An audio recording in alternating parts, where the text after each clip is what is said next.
Welcome to the Blind Mike Project with Blind Mike. This is the Army Major. I've seen all the nonsense you two have said about me, and I don't care for it. But pub is pub, even if it is for a couple of jackaloons. Listen, or don't listen, I don't care. And that's a fact. Here's your host, Blind Mike Geary. Settle down, folks. Settle down. Thank you. Thank you. I notice Richard has a tough time enunciating certain words. Jackaloons. I like that. You know what I think? It might be tough because, well, once Hackride has enough intros, I think then we can have the main subject of the day intro the show. Right. You know, like today, we may do a lot of Ojeda. Buckle up, folks. You thought him meeting a Native American was fun. There's so Imagine a newer type of person. According to the chat, by the way, Stuttering John just pranked everyone, made it seem like he was going live, and then ended it. Oh, that dirty dog. Up against me? You thought you could take me down, John? He saw we were live and then, went, man, I'll wait. Scared him away. I want to see what the Army Major said this week. I'll wait till later. I should, probably goes without saying, but I should start the show by saying congratulations to Team Minahan. Unbelievable performance. That was awesome watch. Wasn't even really close, by the way. They kind of just steamrolled them. The first round was not close. First round, anyways. Yeah. The second one was literally to the wire. Yeah. But yeah, I was ashamed by Dan's performance. I thought that was going to be a little more competitive. Well, they're either like unbeatable or terrible. There's no in between for that team. Seemed that way. But yeah, no, what was the Vladimir Radmanovich that he just pulled out of his ass? That was insane. I never even heard that name. Yeah. And I mean, we won't comment. We'll wait for the DVD to come out. I'm sure maybe I'll be interviewed. I'll give my comments as a fan on that. Yeah. I do think a parade route would be very funny. That would be funny. They just got a duck boat throughout Boston. There's a good chance he's actually going to get rings made too. That's very funny. But it's also not funny. It's very realistic because it felt like such an event. Like it really was. Maybe it's because I'm following everyone on Twitter and everything, but it felt like a true event. And I don't keep up on like what the biggest YouTube shows do when they go live necessarily. So I don't know how this compares, but I remember like 10 years ago when Rogan would go live on YouTube, that was obviously the biggest show. You have like 25,000 live viewers. I don't know what the peak was, but just when I happened to look last night, it was like 36,000 people at one time watching the dozen. Oh yeah. The only thing on the internet that's like bigger than that is like Pat McAfee somehow gets like 300,000 concurrents. I think political stuff too. Like I don't know how real these numbers are, but I know like on Rumble, Steven Crowder does like 200,000 viewers or something. That's crazy. That's fucking crazy. But yeah, I mean, shout out to everyone who made that a tremendous event last night because it really was. It did feel like a sporting event. It did. Kirk obviously adapted to the role of villain very well. I didn't expect, maybe because I'm, I live in his world where I didn't think he would get the amount of booze that he got. I was surprised by that, but it helped out, I think. Well, he also in Chicago versus Big Cat. Oh, good point. I didn't even think of that. I'm an idiot. Whoever that is getting booed. Right, that's true. Because when he won, there was kind of cheers. Right. Well, you just watched history. You gotta appreciate it. That's true. And that's kind of the first true champion of the dozen when you think about it. Because I feel like the first two seasons they didn't really have this stride, Yeah, exactly. That'll be in the DVD. the only real champs. Yeah. All right. So we have like I said, we got a lot of Ojeda to get to. We got a lot of stuff today. So much Ojeda. Where to begin? There's another point I wanted. Oh, this is one of the real quick. I just wanted to mention this. Do you ever get scammed? Do you ever get like bot messages on Twitter? I responded to one today.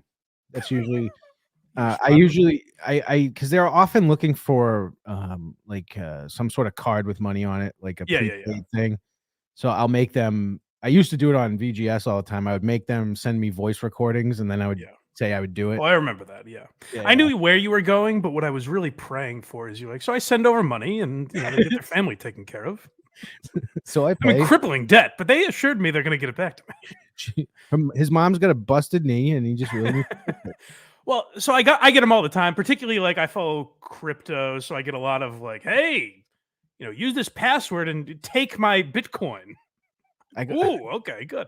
See, those are interesting. I get the I'm new in town. I'm single and love cooking. Do you want to hang out? It's funny you say that. I got today, the only reason I'm mentioning this, because I get like, maybe I'll fall for one someday if they get good enough. I understand people are gullible or they're not thinking, whatever. But the one I got today is, I'm new to your neighborhood. How do you know? And I'm like, oh, so of course you reached out to me on Twitter and asked me to video chat with you. That's very neighborly of you. I'm like, step your game up. You gotta. That's the worst one I've ever seen. Yeah, that's weird. Are you outside my house right now?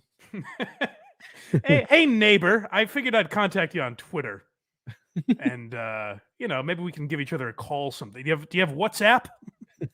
Yeah, you get a pending message, and it's like, "Hey, buddy, your trash cans are still on the street." Yeah, I know everyone in Waltham communicates through WhatsApp, so I figured that's how we'd get on the horn with one another. WhatsApp's the non-encrypted one or something like that, right? I don't even know. Is that Cuban? I think what it's mainly used for, like I know Facebook owns it, and I think it's for like if Alba wanted to contact the motherland or something. Gotcha. Gotcha. No charge on the communication. Something like that. Got it. All right. Anyways, where to begin? Oh, I did tease that we've been ripped off. Speaking of the Kirk Minahan show, we've been ripped off by Chad Zumock. We sure have. So this was very fun for anyone that doesn't remember. Probably about a year ago at this time. Probably exactly, actually, because that's when Clemmer took the job at Barstool. Mm-hmm. Kirk was obviously going at Clemmer. I made some joke about him on Twitter, and I took then what's that? And then I took all the heat. Yeah, Craig was a real prick about this. So Clemmer's wife unsubscribed from the Patreon. Mm-hmm. Totally understandable move. Petty, sure, but am I above it? Certainly not. Absolutely understand. Right. Craig, in a rare moment of alertness, sent me a screenshot showing that. So I mentioned it on the Kirk Minahan program. Thought it was funny. Good for a few laughs. In fact, it ended up being turned on me. I was made sport of because it became a very funny bit. Craig, or I think Kirk said that we should go door to door to everyone that unsubscribes from the Patreon. Do exit interviews. Yeah, exit interviews. And then I believe a caller, this could have also been Kirk, but I think it was a caller that said we should call it "Why Are You Leaving?" Which is very funny. So that was a very roundabout way of saying that Chad must be a fan of that program because he has stolen what could have been a classic bit. Really could have been. Now, I don't have the self-confidence to do something like that. I said to myself, hey, that could be funny, but ultimately what it will result in is either nothing, either people being like, oh, I just got a new card or something, whatever, or people hitting me with hard truths that really hurt my feelings that I didn't realize about myself. Well, you got to be confident. Most of it is people going, I can't stand Craig. Well, that would be nice. Ideally, that's what I like to imagine, but I'm a worrier. Yeah, I worry about the worst case scenario. But a man with such such gravitas said, oh, I will throw my dignity aside. And I don't even need to broadcast it. So this is from a show we've mentioned before, Nobody Likes Onions, with Patrick Melton. I guess he's in some war with Zumock, which I want to touch on that briefly in a moment. But first, someone in his chat did some good journalism here and found that Chad has been reaching out to patrons. Max, this is blatant promotion. I'm going for my goal of 200 Patreons by the end of May. Oh, boy. Oh, no. Oh, boy. You had 200 Patreons in March. Never since. I'm pushing tons of extra content. and it starts out at $3 a month with additional tiers. So that's Chad messaging a fan, right? Yes. Okay, so a guy, Max, this gentleman Max, left Chad's Patreon. He was one of the elite 200, and he said, "I'm out of here." Now that happens. Can I tell you something? Of course, there's people that have decided, boy, this is dog shit. I don't care for Why You Laughing. The Blind Mike project is inscrutable. I can't even understand it. Bon voyage, I'm out of here. There's also people that just it's a tough economy out there. Maybe they can't afford it, whatever. But what happens most often is just cards get declined because they expire. Right. That happens on every Patreon. With ones with more subscribers, it happens obviously more drastically. The percentage is probably about the same, but people with Patreons of every level lose people just by accident at the beginning of every month. So Chad shouldn't beat himself up so much when a guy leaves. But he takes it to heart. He's very sensitive. So he reaches out to this Max guy and is pleading with him to come back. So go back just a little bit now that we have the proper context. Sense. I'm pushing tons of extra content, and it starts out at $3 a month with additional tiers. This is literally the Why Are You Leaving bit. Exactly. This is Chad going door to door saying, "Don't you understand what I'm doing here?" Can you imagine how disgusting it would be? And believe me, we may touch on some things I've done in the past later in the episode, but how just gross it would be if you found out I was messaging people. Like if you went to the Patreon messages right now and I was like, "Don't you get it's a bonus episode of Why You Laughing that no one else gets. Aren't you understanding that?" You guys better stick around. You don't want me knocking on your door with my Bowie knife. If you don't, Carl, where else is Carl breaking down Tucker Max with us? What exactly are you not getting? You have to pay for that service. Just begging them. Please don't go. Every podcast show, episodes, audio and video, and giveaways for $10. This is a future for comics and an easy way to support. Tim Dillon is. I don't think it is. I think it might be soon the past. The easy way to support. Tim Dillon is making $225,000 a month from Patreon. No joke. Now, why do you think that is, Chad? Ask yourself. I have a message for Chad Zumock. Could you please ask yourself, is Tim Dillon making so much money on Patreon because of luck? Charity? Is it that people just want to give him money? Or is it possible, has this ever occurred to you, Chad, that Tim Dillon is putting out a good product that people are interested in hearing more of? Could that be the case? I think it might be because he's gay and it's Pride Month. That's why he's making so much. Oh, right now, this is the first time. June, his numbers shot up. Yeah, exactly. I didn't realize. The idea, how sad is it? Like, I've done plenty of sad things, so I'm trying to relate to Chad in a way. If I went to people and was like, "Guys, Joe Rogan has enough listeners. Why don't you listen to my pod? Do you think Joe Rogan needs any more listeners? Listen to this show." I'm the mud shark. From Patreon. No joke. I'm promoting this grassroots style, so I hope you'll at least check it out. Either way, thanks for the support. All is well, Chad. Hold on. I hope you'll support and check it out. Either way, thanks for your support. It's like, what? Stop saying support. Don't support. Thanks for my support. Jesus Christ. Yeah, things have gotten pretty rough with Chad. Carl sent me a video last night. I guess he broadcast for like 8 minutes and then was too shit-faced and just turned it off. Oh, no. Yeah, so things are getting pretty grim in the world of Zumock, but Jesus Christ. Have some dignity, Chad, for Christ's sake. Wasn't there another one that leaked too? Oh, maybe. Was there? Is that the one on Twitter? Was that not the same one? No, the other one that you sent, when they sent me the screenshot from Milton. Yeah, that's a different one. Oh, let me hear that. I'll read it to you. So the only way I got it. Let me pull it on the screen here. Chad Zumock.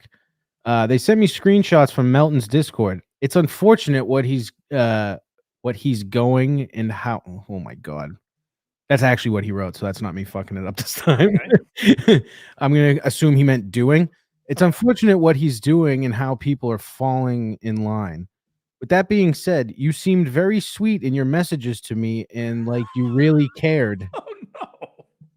No ill will. Take care. Sorry that you bought into the nonsense. I will admit, now here's where like I said, I was trying to relate to Chad and I came up with something. That just today, I think this was, or yesterday, someone left a comment on like one of our Why You Laughing episodes that they hated the episode. And I just said, well, then they'll refund your money. If you got any problems, I'll refund it myself if they don't give it to you. And he's like, no. At the end of the episode, you asked me to do that. I was playing it was part of the bit. And I was like, oh, all right. Sorry. Which episode was it? I don't remember that. I don't know. I think it was the Doug stand-up episode where I said criticize the end of the episode or something like that. But he's like, no, you said this. And I'm like, listen here, you piece of shit. That's pretty funny. So we all overreact. But here's the thing about Chad is that he won't play along with it. He won't be like, oh boy, that is douchey, huh? I did fuck up. Mike's like, I black out, but then I come to and realize what I've done. Sure, yes. I can admit I'm embarrassing. The thing about Chad is you either have to go all in or all out. You either have to be, Dave Portnoy, for example. His character is confidence. He portrays confidence all the time. And if he doesn't, it's like part of a bit of some kind. But you have to stick to that. You can't be the mud shark and like, hey, sweetie, it's okay, but I'd really appreciate it if you stayed. We're doing a lot here. I mean, I don't have all the Tim Dillon money. It would be appreciated if you stuck around, sweetheart. You seemed very sweet in your messages to me. And like you really... Coochie coo. What a sentence. You seemed very sweet in your messages to me and you seemed like you really cared. Yeah. That's how Stern did it at his peak when he had, 100 million listeners. He went to each one of them and graded them on their personality. He's like, you seem like a nice guy. Control your drinking maybe a little bit, but you seem very generous. The last sentence in this is, you're allowed to like all the shows. I don't make fans pick sides. Have a good night. Wow, what a hero. I'm allowed? You mean it, Chad? This whole time I've hated Carl, and you didn't, because I thought I wasn't allowed. You didn't tell me. I come buckets with $2. Says titties coming. Besides Vinny's, O'Doyle rules. Buddy, you're watching the wrong shows, for Christ's sake. This guy. Oh yeah, there's no. Who are these socials? So people haven't had their Tourette's fix or anything this week. But that's true. I should remind people, if you want to go to our Patreon, if you want to find Who Are These Socials or Why You Laughing or this show. If you're not aware of where the audio feeds are, where the YouTube feed is, support the show for free by going to all those places, doing the things that help the show, like 5-star reviews, likes, comments, all of that. All the free links are blindmike.net. And the other thing you can find there is that Patreon. So if you want to subscribe for a month and then leave and get a message from me begging to know why are you rejecting me in this way? Playing hard to get, is it? If you want that experience, then make sure you join the Patreon. Get us back to 700, baby. And what did I just agree to do at 2,000 subscribers? Ooh, good question. It's recorded somewhere. It was on. We did a bonus episode of Why You Laughing? Make America Innate Again, right? Which was tough to get through. Yes, it was. I think I said that if we get to 2,000 subscribers, I will memorize Make America Innate Again. I'm guessing I would, I could probably only get 15 minutes somewhere, like an, open mic or something. Oh no, I'll make the whole thing happen. Oh, you'll make it happen. All right. Good. Yeah. All right. So I'll memorize as best I can Make America Innate Again and perform it at 2,000 patrons. Verbatim. Oh, that'll be tough. That will be tough because you'll be so tempted to just say anything else but what he says. Yeah, and at 1,000 we play the Richard Ojeda drinking game. So that's right. Stuff. So make sure you sign up for that. But blindmike.net is where you can get all of those links. I appreciate it, and you'll never hear from me unless you want to. What was I going to say? Oh, and Havre de Grace, baby. I got my Sean Boland's hat. I think we've got a crew starting to assemble. Good. We're not. Listen, we'll be a small army, but we're gonna. I think it's gonna be me, Justin, and we're gonna have some soldiers with us. So Good. Line up if you guys want to go to Havre de Grace. Our tickets have been purchased, so you missed your chance. But if you want to go and just sit in the back row with us, as far as the eye could tell, we're the only tickets that have been sold so far. But we're in the very back row, so if you want to sit with us, make sure you do that. Well, that's not good.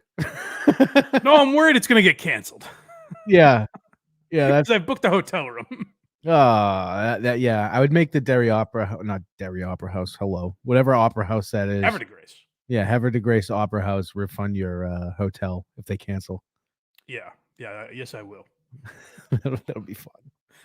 I'll fight with Mary. Mary's a kid. We got to meet Mary when we're down there. Have to. I'm gonna have. Very funny. This is gonna be the most FOMO I might have ever had for anything. Justin informed me. Could you see this in the video or no? Justin informed me that she had a bandage on her face, and that's why she said, "No, I just got in a fight." No, he actually called me a couple days ago, and I was like, "What was she like?" And he goes, "Well, she had a Band-Aid on her face, and that's what sparked that whole conversation." Very weird. Yeah. Yeah. So blindmike.net, get all of those things, and hit up the Patreon if you'd like. And if you're watching on YouTube, feel free to super chat us as we go along here. Yeah, we've got a lot to get to today. Fuentes. Oh yeah, let's do Fuentes because I forgot to get to this a week or two ago. We talked about Nick Fuentes a few months ago. I didn't know who he was, and he was the boogeyman in my mind. He was kind of this big bad character. I had never heard his voice before. I didn't know what he was, but the way the media portrays him, I thought he was this rebel without a cause. Oh my God, did I picture him as a scary figure? Little did I know, he's like an incel dork. The loser. So this was going around. I don't know where this was. What does he do? Does he do a podcast or something? He does.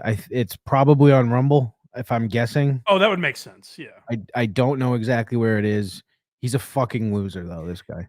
I disagree. I think he's got a pretty cool stance on women, that's for sure. Yep. And how to get the ladies. That's true.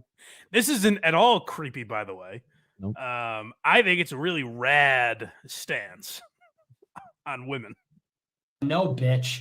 I want to drink it. Off to a good start.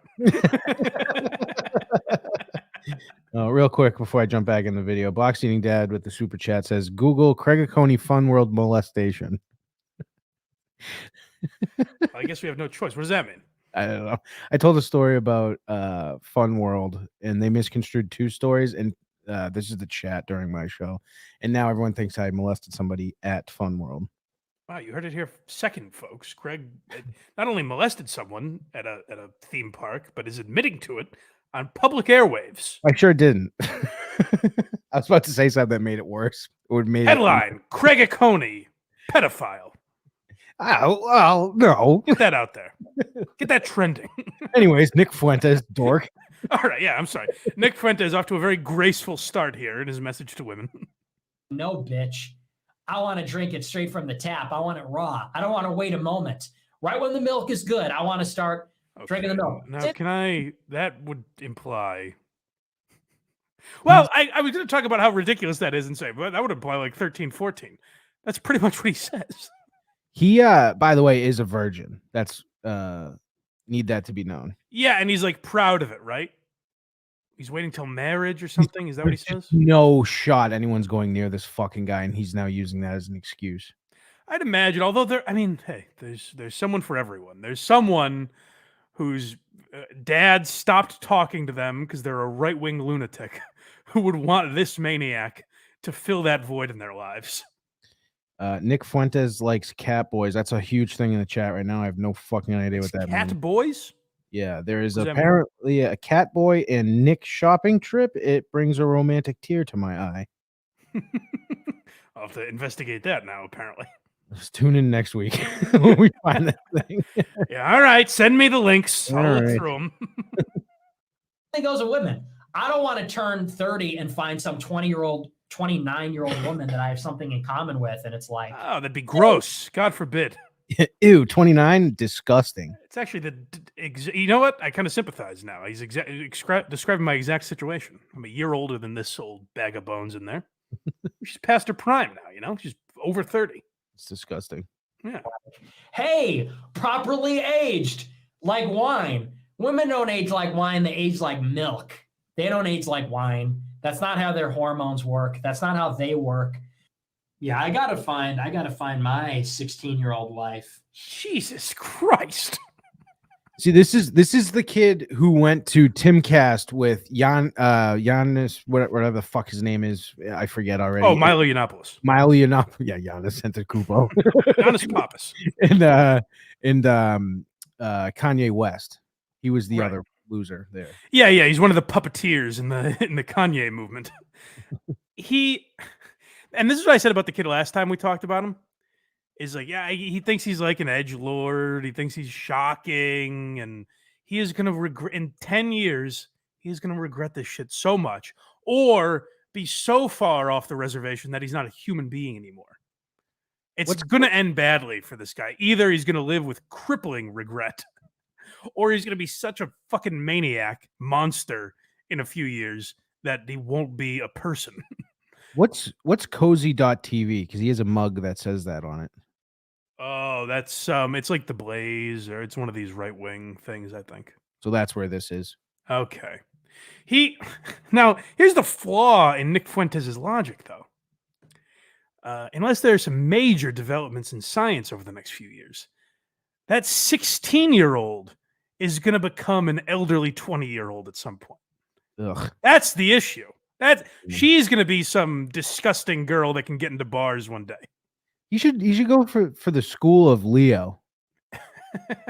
Just keep funneling through him. All right, I've used you up. Goodbye. Yeah, I'm sure he'll get the same fanfare. Ooh, Nick Fuentes. You know Kanye? What was he like? It's apparently a site for right-wing gay men. Is that true? Yeah, but this is where you can tell that Nick is just doing this for shock values. His argument doesn't even make sense. A, it's disgusting. I want that out there first and foremost. But B, it's like, well, they're gonna age, Nick. Don't you understand? There's a flaw in your law. There's a fly in the ointment here, Nicholas. Yeah, and this guy's such a fucking catch. A 16-year-old wife. Probably go get one, Nick. I'm sure the Nick Fuentes live shows are it's like Crystalia. It's just, 16-year-olds throwing their panties on stage, I imagine. Hey, babe, can I take you to prom? This kid's disgusting. I don't like him. It is kind of how you protect yourself from never needing a girlfriend. You know what I mean? Like, him saying this shit it's a defense. I mean, any fucking dime store therapist would be able to tell you that this is a defense mechanism because he can't get women to be like, no. Women can't get me. Don't you understand? Because of the laws in this country. They're not allowed. They want to very badly, but they're not allowed to date me. 30 or something. Because here's the thing. I don't want to be like, let's say I get married to a 18-year-old now. 6-year age difference.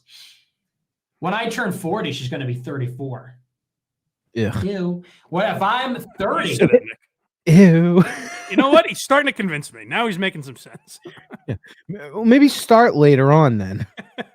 Maybe wait till they're not 16 anymore. Like 18, 19, 20. If you're going to do Nick, this. with this logic, Nick realistically can't settle down with someone until he's like 60 years old. Because if he's 60, then he'll never live to see these women get past their prime, most likely. That's what you got to do, Nick. That sounds like a nice life. Wait till you're 60 to start living. That sounds... I think you're going to get a lot of people on your side. What's crazy is this guy has a following that if they heard us doing this, they fucking cucks that have been convinced into dating women their age. These fucking losers. They like people who are past algebra. Oh, you've been brainwashed and you date girls that aren't in high school?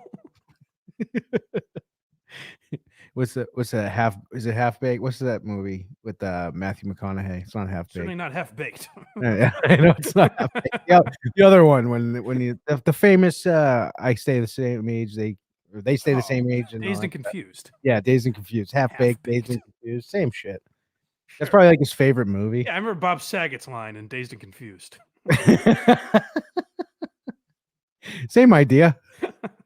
Title is the same idea. Is that it from Nick? No. Oh, Jesus Christ. No. Ew. What if I'm 30 and she's 16? 14-year age difference. That's the sweet spot, my friends. Everyone, line up at your local high schools. Find yourself a sophomore dance you can hack. When I'm 50, she'll be 36. When I'm 40, she'll be 26. Then now we're talking here. Now we're Nick, fast. what you're not understanding, I'm trying to help you, brother. What happens when you're 50 and she's an old bag of shit? Don't you get it? She's being gross in her 30s. That's You're nasty. not thinking long term about this, Nicholas. Ew. In fact, I'm sorry to tell you, I hate to be the one. Nick seems like a very sweet boy. I hate to be the one that have to break his dreams. Unless there's some major advances in modern science, you're not going to find the perfect woman. That's the shame of it all. This is almost as weird as T.I. bringing his daughter to the doctors to check her hymen, make sure it was still intact. I kind of see a romantic comedy here where Nick is in sort of a race against time, where he has to find the cure for aging in order to find his true love. And I think somehow through that process, he realizes it might be nice to find a woman and age with her. Well, he's cringe, but his math does hold up. Yes. Time heals all is what we could call it. Harry N-word. Hello, Harry. Put Cardiff on the show. Huh? Cardiff. Put Cardiff on the show. He's in the chat right now. Cardiff. Oh, well, Cardiff, I mean, this is the only show Cardiff hasn't been on. So I don't know if he'll ever be on this program. He's in the chat right now. Listen, I got to stick to my morals. If I allow that guy on, what am I? How am I any better than these? So, Cardiff, I'm sorry to tell you, you'll never be on this program. Definitely not in 45 minutes or so. Yeah, definitely. That's just the end of Hackride's video. Do you want to continue with Mr. Fuentes? I sure do. Now you can see an alternative vision for how things could be. I want a 16-year-old is untouched, pristine, untouched, uncorrupted, innocent. That's what we all want. No. Who is he talking to? Now we're gonna find out who he's talking to. We all. Isn't that the worst when a guy like this, it just like ropes you into his logic? He's like, you know, guys like us. You're like, nope, sorry, nope. And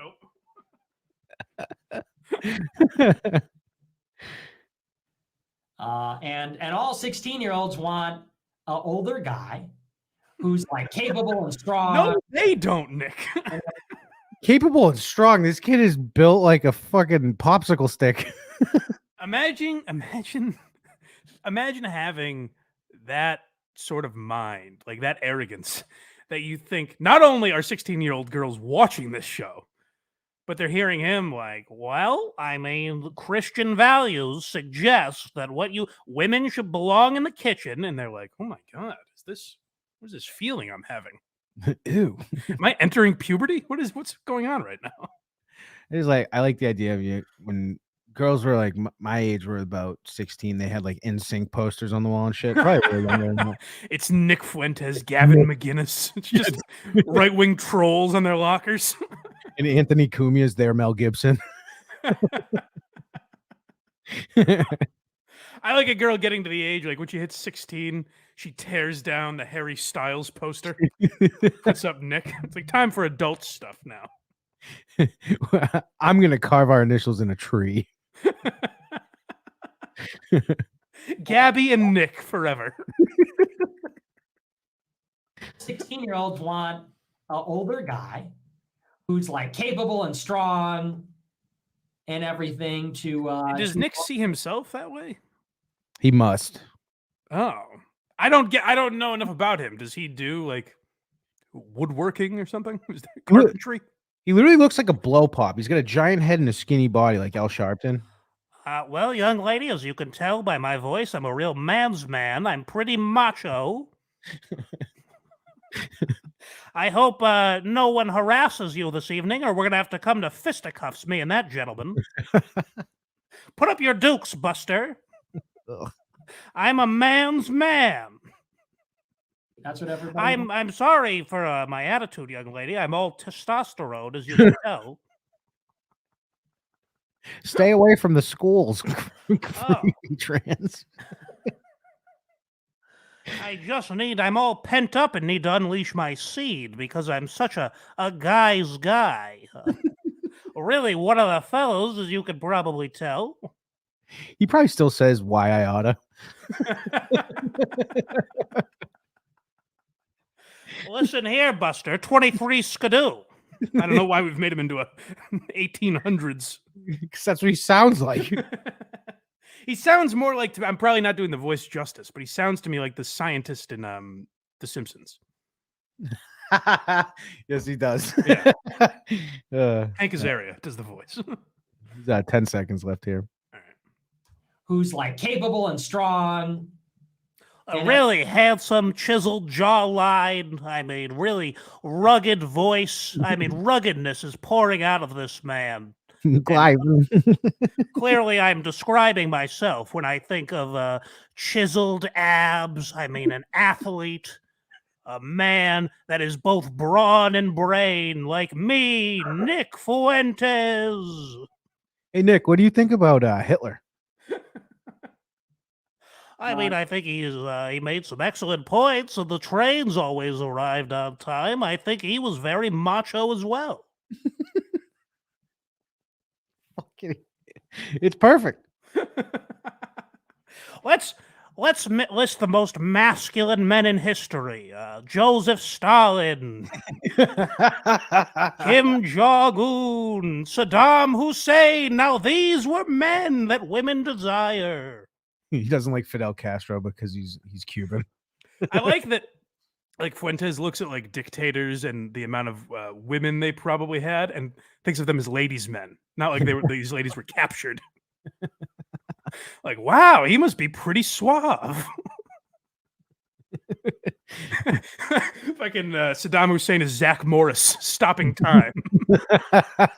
Here's how I got her, folks.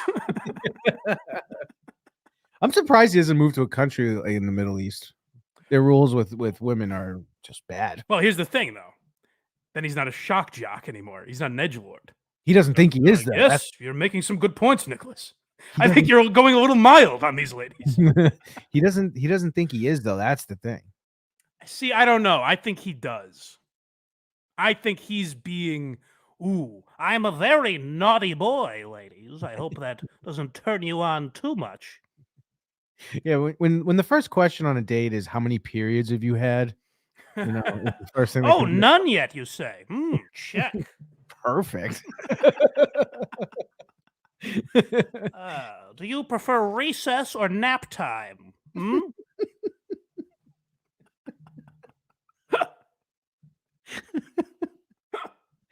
I see your notebook there says Mrs. Hitler. Now that's interesting. Is he an idol of yours? Oh, good. Check. Check. Oh, Rooney. Was that it? No. Oh, okay. Thing to sweep them off their feet. That's what everybody wants. A damsel in distress, if you will. Hello there, young lady. I see that your father voted for Joe Biden. Clearly, you want to be saved? No school bus for you today, ma'am. Right this way. Clearly, you want to do hand stuff on his couch. Now come off the playground. I'm going to lay my coat over this puddle so you don't get your feet wet. 1940s loser. Let me get the tricycle door for you. Let me grab my fedora. What a fucking creep this guy is. How does he? Who is his following? Is it just other incels? I literally have no fucking idea. Jerry doesn't think of this guy as like a hero, does he? No. Okay, thank God. No. But like, I'm trying to think. What's the level? Like, what does Ben Shapiro think of this guy? Hates him. Oh, okay, all right, good. So even the right has been like, this guy's a fucking nut. No one likes this guy. Okay, all right. That warms my heart a little bit. Yeah, especially Shapiro's. He's big on the pedophile shit. So Yes. even if he did like him, this clip would have been the last. Okay, good. That makes me happy. I feel like Nick at a semi-formal dance now. Kumia loves this guy. Kumia does? Kumia and Gavin. Fucking Kumia, dude. Oh God, why you got? Well, I mean, that's shock jockery for you. That's got to be why, right? Yeah, he's like a shock jock godfather. I'd love to. I'll have Carl ask this. I mean, I'm sure he'll do it. Go on Anthony's show and ask him why. Why, Anthony? You're a hilarious guy. You're a radio genius. Why do you feel like you have to like this guy? Reflecting on the clip we just watched, maybe I get it. Sure, they go to a lot of the same parties. Anthony's like, this guy has some innovative ideas. Yeah, he's Fuentes is very anti-Semitic and denies the Holocaust. Shapiro is pretty Jewish. Imagine getting done with like a Holocaust didn't happen rant, and then being like, "A rose for you, madam." Just a date. The dissident right regard him as a gay fed. He has built up a harem of horny young men, though. Horny young men and Anthony and Gavin. I don't know if that's true. I hope it's not. I hope it's a bit that they're doing or something. It better be a bit, dude. Because even Gavin, here's where I had some hope for Gavin McGinnis, is when he was like, all right, Proud Boys, it's a little much. Kumia streams on Fuentes' network. He loves this shit for real. He is more open and honest on those streams than he is on his Compound show. Really? I don't like that. Come on, Anthony. Open and honest. Who's censoring him on Compound Media? Well, he can't lose followers. E-Rock. E-Rock won't let me get my rants off. I mean, he'd probably lose some people if he started talking like that. Maybe. I don't know. Yeah. I think at this point, you know who Anthony is if you subscribe to Compound Media, right? I mean, I still like fondly listen to him. And I have such a tough time. That's the thing, and this is probably where I'm a phony. Is like I would have, if I didn't grow up loving Anthony more, we would probably be making fun of his Twitter more often. Yeah, because there's some stuff where it's like Jesus Christ, but believe me, I'm aware of it. I'm aware of it, but I just have so many fond memories. Yeah, of Anthony Kumia. Yeah, I just weird. I ignore his Twitter. You know what's funny though? I've gotten both. Like, remember we got the guy. I've gotten people being like, "Oh, you're a pussy. You kiss Anthony's ass or whatever," which is a little weird. But remember we also had the guy message us and be like, all your listeners are from Kumia. I was like, "What are you talking about? He doesn't know who I am. What the fuck do you mean?"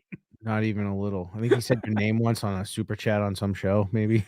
Yeah, maybe. Well, I think he listens to Carl's show, so maybe. Oh, yeah, in a right. roundabout way. Right.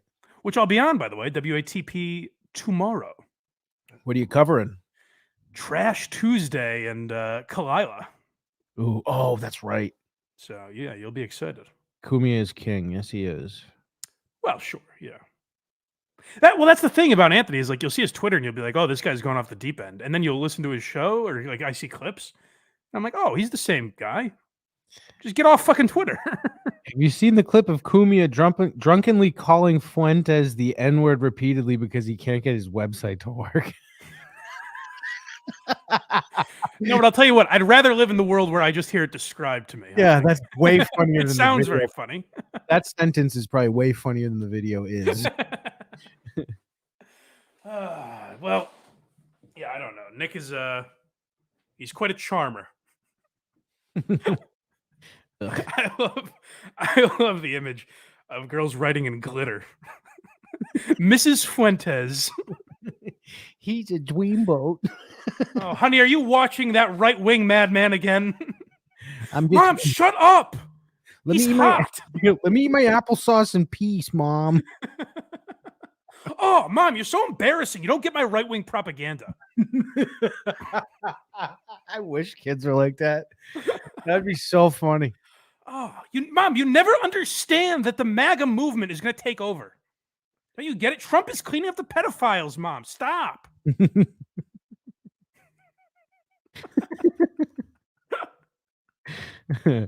9/11 was a false flag operation. The Holocaust never happened. Oh, It's so a Jewish little girl. embarrassing. The girl's Jewish too, by the way. Grandma did make it home. That's great. I like I'd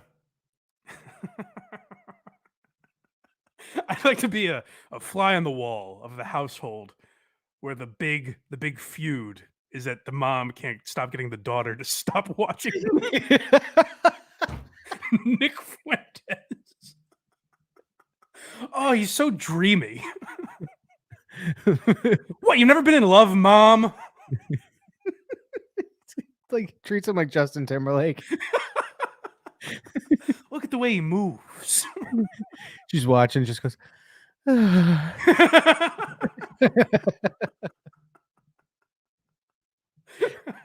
She's 15. Me and my boyfriend, Nick Fuentes. Oh, shut up, Amber. You don't even know him. He's going to be my boyfriend. They both wrote his name on their binder.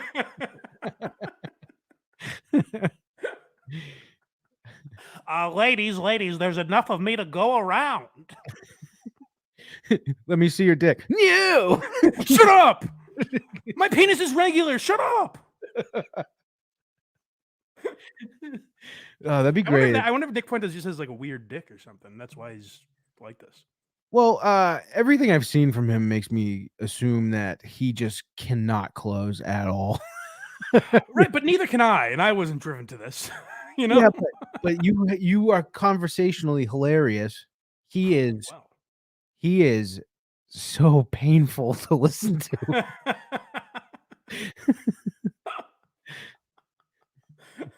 I don't. This in a roundabout way reminded me. I was just listening to Legion of Skanks. Their guest this week, our friend Danny Polishchuk. Oh, I thought you were talking about the other one. My friend Shane Gillis, and a man I've yet to meet in Martin Shkreli. I cannot wait to listen to that episode. It's very funny because Shane keeps calling him out. I know. The guy keeps like big timing Shane, and he calls Shane like CNN and fake news. Does he not know? He's like, "Oh, you're a liberal pussy," and Shane's like, "What the fuck is going on?" You don't know me at all. Oh, all right. Well, hopefully Nick finds love. That I hope for him. I hope he's happy. I hope he settles down, and I hope he's never driven to a life of doing crack with homeless bums, the way Bam Margera has threatened. Oh, God. How about that for a segue, huh, folks? Great segue. So, we talked about Bam a little bit last week. You know, I believe actually, I think it was we dumped on the strategy where he was like, "Yeah, I'm going to do crack with people until I get to see my son." Right? That's kind of stupid. And then someone brought up to me Peterson versus the state of Nevada, where the precedent was set. That is how you get your kids back, actually. You go down under a bridge, you do crack, and that's how they grant. For women, it's a lot easier to get custody, but that's what men have to do, I think. Yeah. The court's like, wow, he'll do anything to see his Right, kids. yes. Oh, well, he's a man of his word. Yeah. He really wants to see them. You know, so I felt bad for Bam, and I was like, is there no one in his life that could just take away his fucking phone? Turns out there are a lot of people that have tried. Sure have. Yet, as drug addicts often do, he hasn't encountered an enabler. Yeah. Do you want the intro a little bit later, right? Yes, yeah. Play him in the order I sent them to you. Okay. As a quick aside, are the skies caving in? Was that thunder I just heard? Yeah. Yes. Oh my God! It sounded like your drains were shaking. I think my house is about to come down. It sounds like you're being attacked, dude. Oh my God! That's, by the way, what I enjoy about this show and you know, the Kirk Minahan show, any shows I'm involved with, really, or have any association to. What I enjoy about them is that, like, on a day like this, you know, the sun has changed colors. There's forest fires. The world is coming to an end, and we're like, this Nick Fuentes is a real dork, huh? He's a whiz with the lady. All right, let's Mike reacts the same way to my dogs do to thunder. I get under the table. He jumps. That was, you guys heard that. That was jarring. It literally sounded like your house was shaking. And now I think the rain has stopped. It's quick, dude. The fuck is going on here? All right, anyway, let's get back on track here. So, Bam Margera, by the way, while we're playing these clips, can you do a little investigating? Is it? This is the YouTube channel is called BJ Investigates or BJ Investigations. Don't know what that means because I don't think those are this lady's initials. I couldn't figure out who this woman was, but she's been doing a series of interviews with Bam Margera. And she is apparently the person that is putting in his mind. I think she's one of the people that started this Free Bam movement. So it's like the Britney Spears thing where people are like, hey, it's not right what you're doing to her. And then when she gets unleashed, you realize, oh boy, we have a monster. This lady, put her back in the cage, quick. That's what's happening with Bam. Apparently, there's a Free Bam movement happening. And this lady is kind of at the helm, I think. So then, when I get home, Jess's fridge is stacked to the hilt with fucking beer. And then I open up the freezer and it's filled with Jägermeisters. Abe comes over to take it all away. So Jess gets to have all this alcohol, but when I show up, you take it all away? I'm a grown-ass man. I could just go to the store and get more, and I don't even like fucking beer.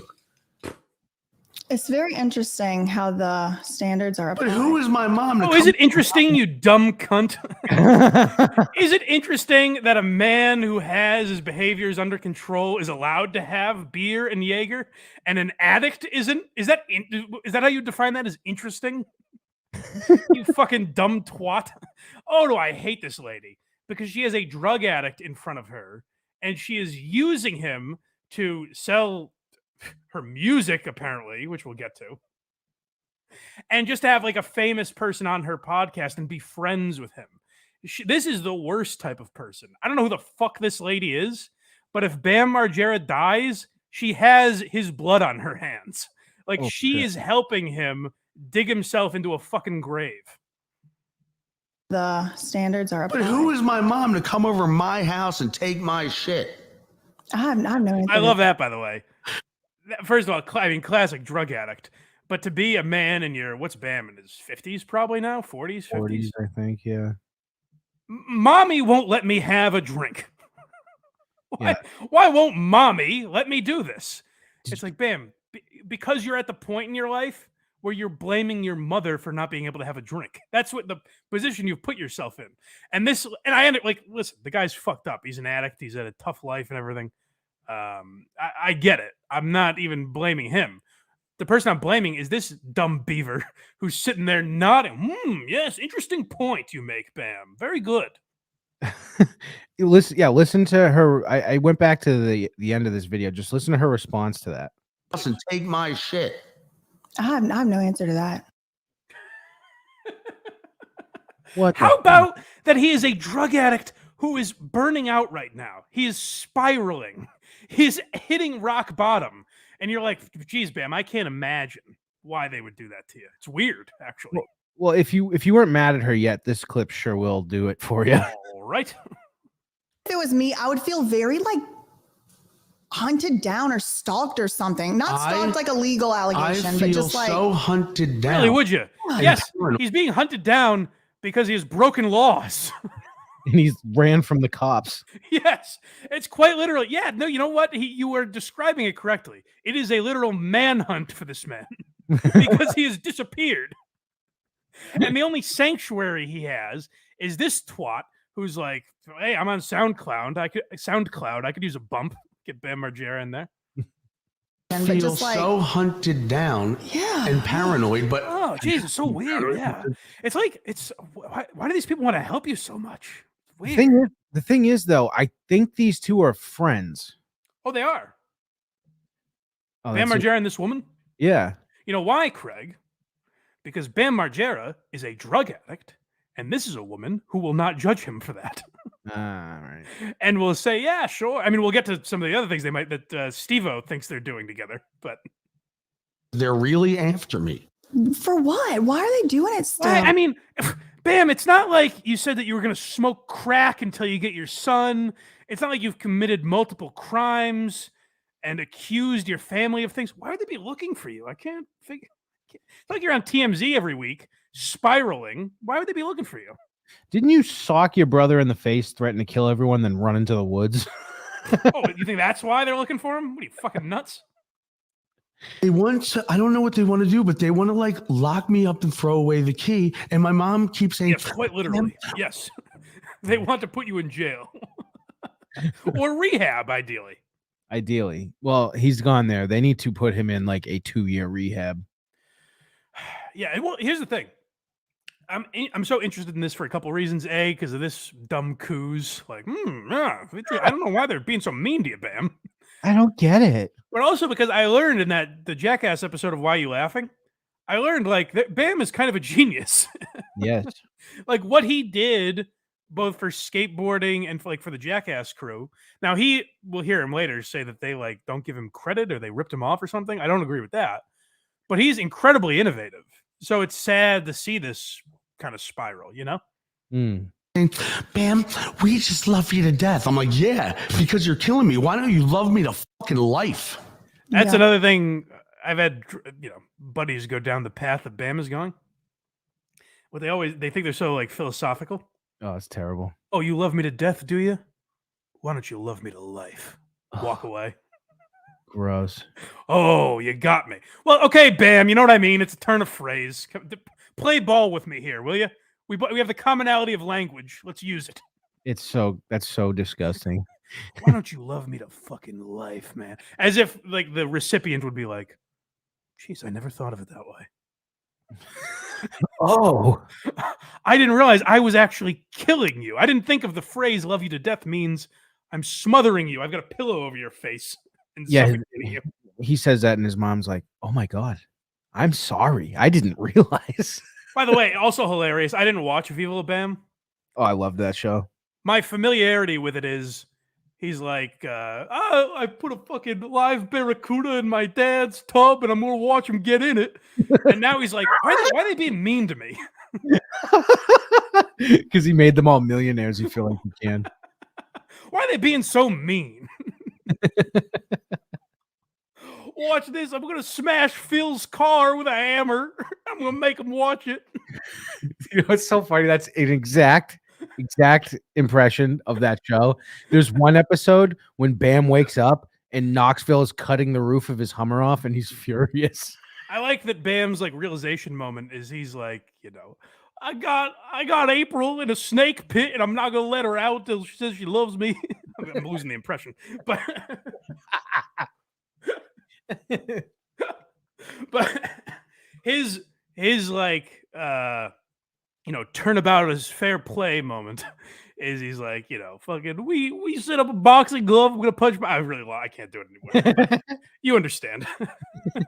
He's doing these horrible pranks to his family, and now they're like, Bam, we'd like you to stop doing drugs. And he's like, oh, I see now. Reparations is what's on the table.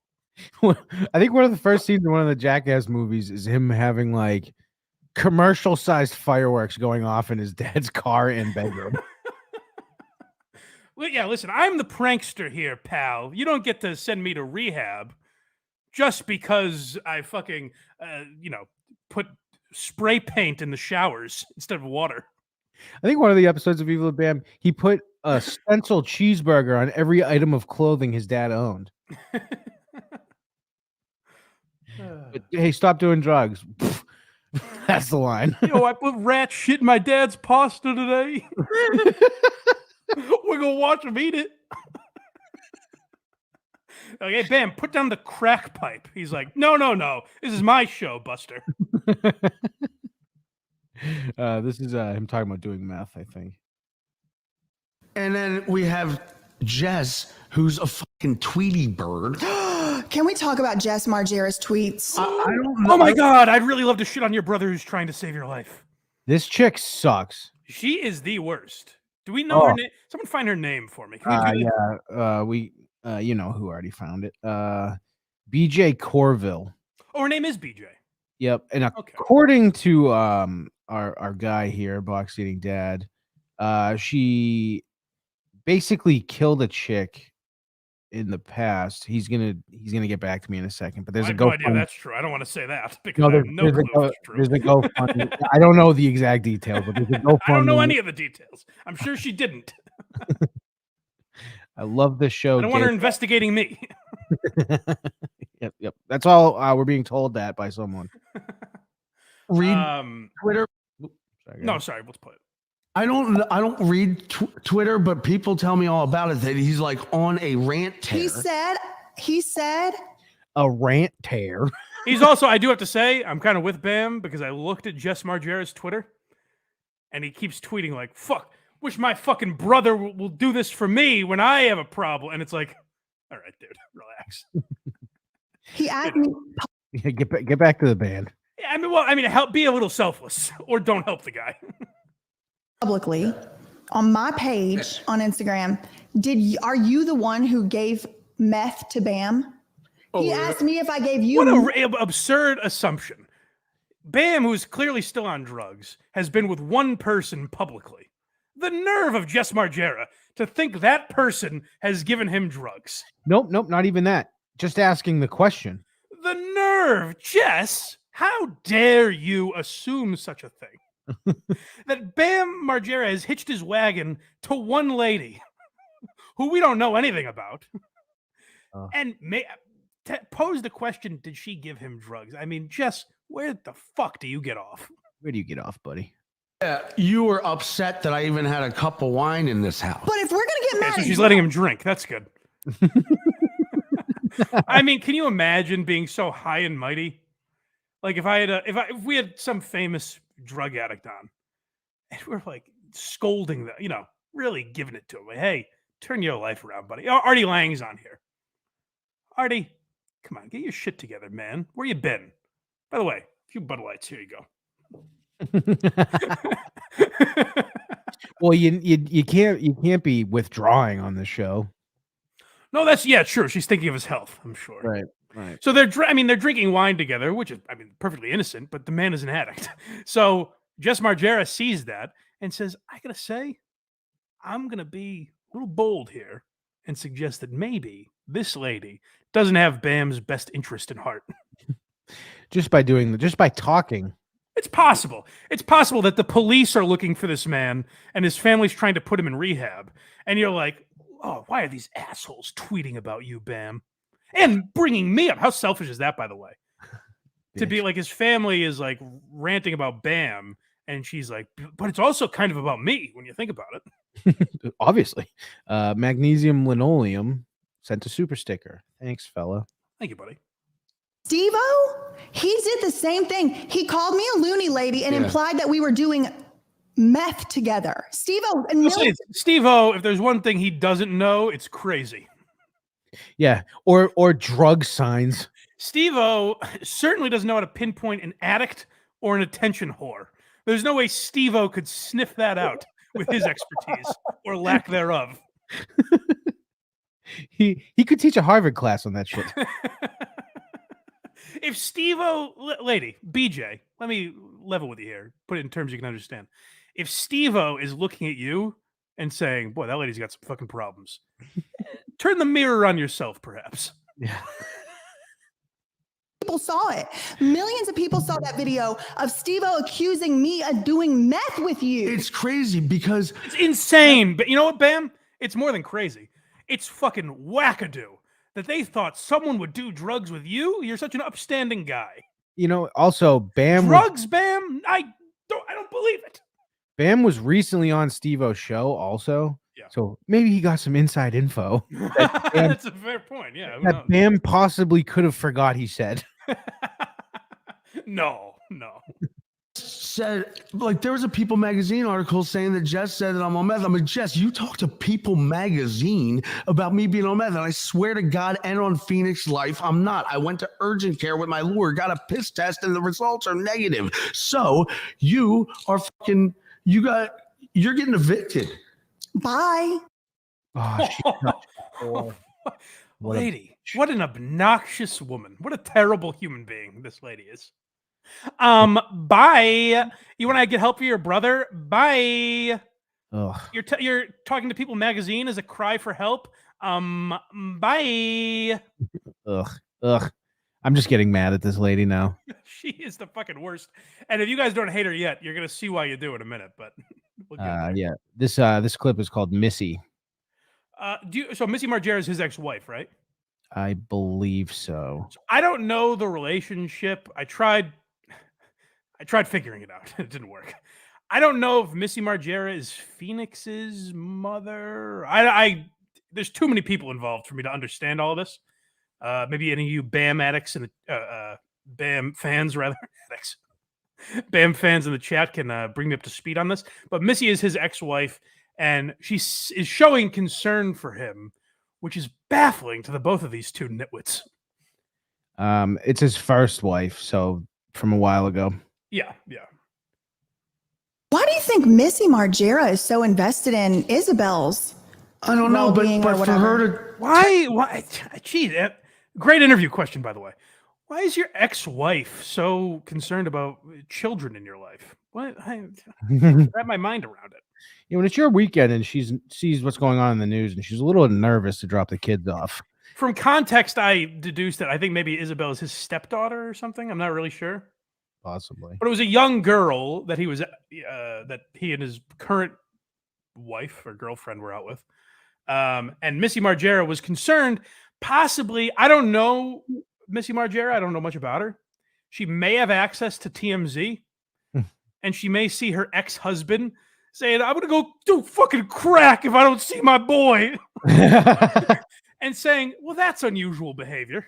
Yeah, that's a little weird. Let me reach out. Now, BJ can't fathom that. She can't get her mind around it. It's very hard to understand, I guess. Definitely. almost like harassing me. I heard that Jessica had Isabel at a bar on Friday night. What kind of mother is that? We were in New Hope, out on the patio. She was at a grilled cheese in a fucking Shirley Temple. Well, the sun wasn't even down yet. Yeah, she wasn't drinking. So what? We brought her to a dive bar. It's not like she was getting shithoused. She had a grilled cheese in a Shirley Temple. What an unreasonable concern for a fellow mother to have is, hey, a drug addict has a child at a bar. Let me maybe check in on that. Let me do my due diligence here. The nerve of this woman, Missy. How dare you? Bitch. At a TGI Fridays. It's a shame. I was holding out hope for Missy Margera, like thinking maybe she was like a real one somehow. But yeah, I thought she was really cool. I'm a fucking 40-year-old broad that thought Missy Margera was cool enough to not have concern about children. This is infuriating.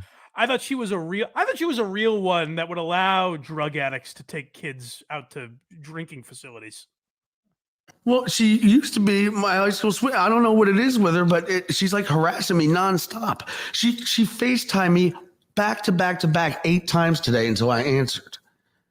FaceTime end. FaceTime. That's more funny drug addict logic. Is I kept purposely ignoring her calls and she kept calling me back. Do you believe this bitch?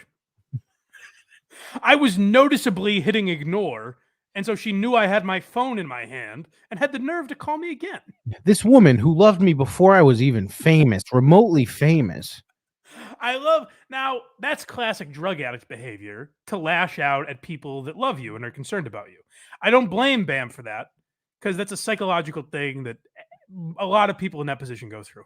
Who I blame is the adult woman who appears to be perfectly sober, going, you're right, Bam. You're right. These monsters are out to get you.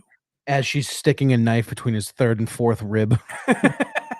and what she's doing as she does that is sucking him for every view she can get. It's truly disgusting watching this woman. FaceTime. I'm like, what the? what'd she have to say when you finally? She said you took Isabel to enter a hot dog eating contest in Essington. What kind of parents? I'm like, we went to support my fat friend Head because he was going to try to eat as many hot dogs as possible. Well, you understand, Missy, we were supporting Head at the hot dog eating contest. Remove the stick from your ass, please.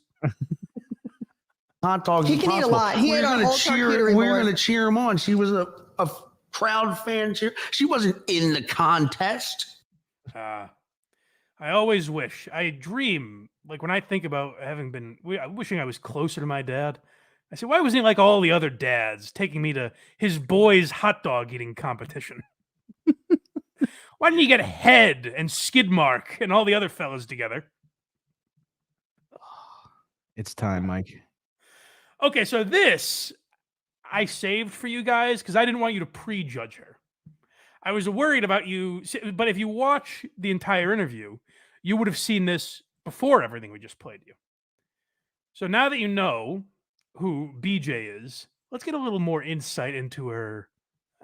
Right now she's Diane Sawyer or Barbara Walters, really digging to the bottom of this issue. Mm-hmm. This is the intro. She wears a couple of hats. She has her interview hat. Cat But ears. she's a Renaissance woman. She dabbles in a few of the different arts. I was minding my business. I was actually recording my music video footage for my new Punjabi tell us song. about it. What'd you say? Please, it's interesting that you would mention that, BJ. I'm hoping you tell us about it. I'm hoping while this man spirals and is probably going to kill himself, I get a plug for that music in if you wouldn't mind. Song.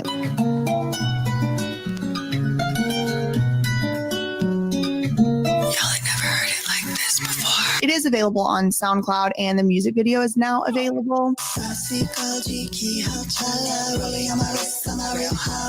So I remember that, like when I was a kid, sometimes I would watch 60 Minutes just because it would be on after football. And I remember Mike Wallace saying, like, I talked to President Clinton after I dropped a few bars in the studio. Let's go to a clip. This almost comes across as fake. It's like we set it up or something. Right. It is nuts. Nah. Anyway, This is an SNL sketch. It is. This is legitimately like if Gillian Keeves were doing the Bam Margera interview. Anal confirmed. business. I had both my green screens up. I was recording my music video. And little did I know, Bam Margera was texting me. Oh, wow. What happened next, BJ? Little did I know. That's how every text message is received, by the way. Yeah. That's every text message in the history of cell phones has been received. You didn't realize the person was. I've never been in it like, Alba's like, hey, could you take the trash out? And I'm like, oh, give me a minute. I feel like Craig might text me in a bit about the show. I can feel it coming. It's in my bones. Maybe that's what Neuralink will let you do. This was completely, it must have swept her off her feet. It completely took her by surprise. Little did I know, Bam was texting me. Ooh, the intrigue. Chat saying name drop. Do you know who I'm friends with? Who's that? No, that's like her her attitude, yeah. But this is the last clip of Bam here. This is the Knoxville one, right? Yeah. This is where it's kind of sad to watch because you know why? Because he almost has a point. And it's like, no, you're just you're a centimeter away from understanding it, Bam. Where yeah, you do deserve credit for a lot of this shit, but it's not. Johnny is not to blame here. You're almost there, bud. Yeah. Pills and be fucking basically having suicidal thoughts, which I really did have because of Knoxville and Tremaine, and fucking taking my credits and claiming it as your own, my ideas, and just fucking me on Jackass 4 to the fullest extent. And then finally, I had bone spurs in my feet when I was probably maybe 30. I don't know the math, but it was lumps in my feet, like calcium deposits, a lot of them. And it took away your ability to skateboard, you said. And it didn't really hurt to walk, to walk or run. It just hurt to jump down shit, which that's my skateboarding career. $20 million contract with fucking Element. So, and much, much more sponsors. But anyway, I was like, how did I get these? What did I do? How can I randomly get there? 3 years goes by. I'm doing flicking channels, and a rerun of Viva La Bam comes on, and it's the Knoxville Bam. Yeah, we had it on the last episode. So at 6 a.m., Dunn revs his motorcycle in my house. I'm like, and I'm sleeping. So I'm like, hold on a second. Hold on. This is where it's like, I understand a drug addict saying this, but an adult that's in the room should be pointing out to him his memory is a little foggy. Because he is about to explain how Jackass they crossed the line. Now, as I just told you, he had his own show where he would smack his dad's fat belly and film him on the toilet. That was all above board. But what the Jackass crew did, they ruined his life. While this fucking twit nods, yes. And you're going to see something that I remember Barbara Walters doing a lot at the end of interviews. It was kind of her trademark, actually. And I'm a little annoyed that BJ just ripped it off so blatantly. So at 6 a.m., Dunn revs his motorcycle in my house. I'm like, and I'm sleeping. So I'm like, what the fuck is that? So I run out to see what it is, open up the door, and I step on all these fucking tacks. I'm like, ah. And it was Johnny So Knoxville. I look at it, and I look at all the tacks. I hit pause. I go, bone spur, bone spur, bone spur. That motherfucker ruined my money makers. Yeah. So get into a ring with me. Let's fucking go. You mentioned that last time. Sayonara. Ring only. Love it. Okay, bye. Goodbye. See you guys back and home. What? I gotta get to Los Angeles. Wait, we have to take a picture. Oh. One of the great moments in interview history. She's very infuriating. I think Anderson Cooper does that a lot when he has guests on now. Hold on, selfie time. Oh my God, what a bitch. I mean, she might be one of the worst people on the planet. Easily. That was a horror show. Go watch the whole interview because it's all like, oh yes, Bam, you are. That is so true. Oh my God, all these people that want to put you in rehab, that's ridiculous. You're better than fine. Sitting here with you, Bam. I mean, the picture of health. You wanting to punch one of your best friends in the face because you think he caused all your bone spurs, not the skateboarding. It was attack. It's hilarious. I mean, like, I wasn't necessarily like a diehard Jackass guy, but like as a guy who watched Jackass peripherally when I was a kid, to hear them 20 years later be like, you know, and my knee really hurt. And I don't think they were thinking about that. It's like, what the fuck?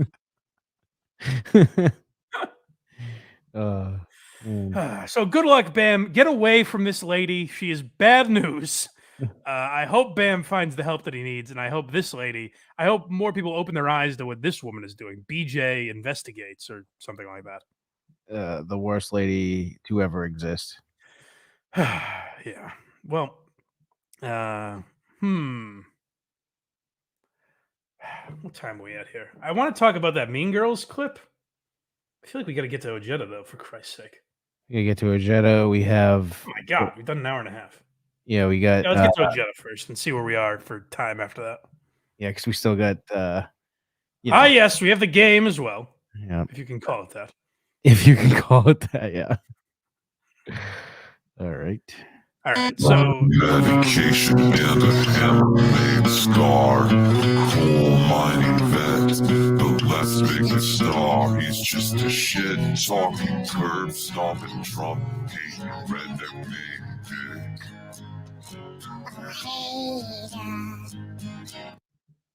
I forgot about that.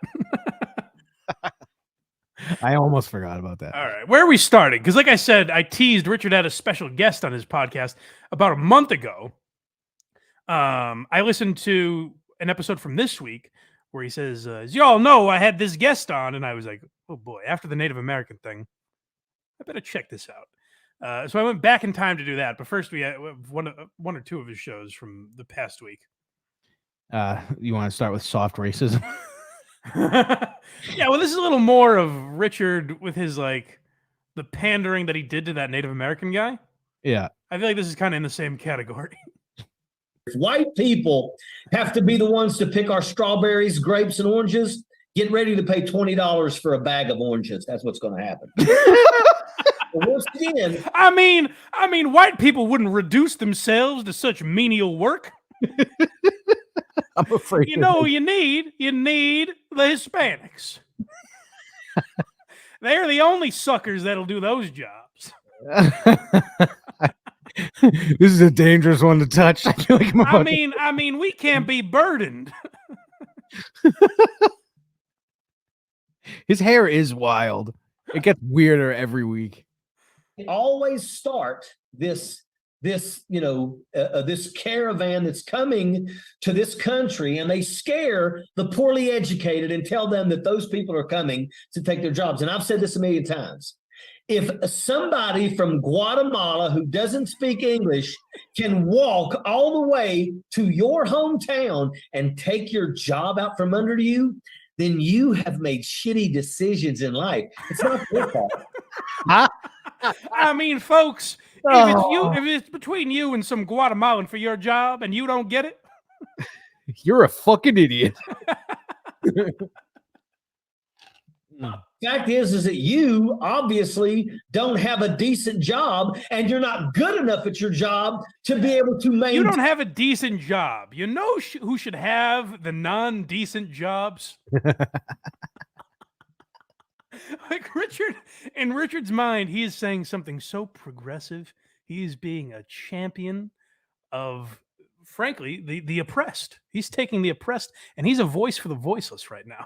Meanwhile, anyone with ears can tell that what he's saying is, listen, there's jobs for whites, and those are the better jobs. If white people are selling oranges by the freeway, prepare to pay an arm and a leg. Yeah, also with Richard's voice, like take the white man's job.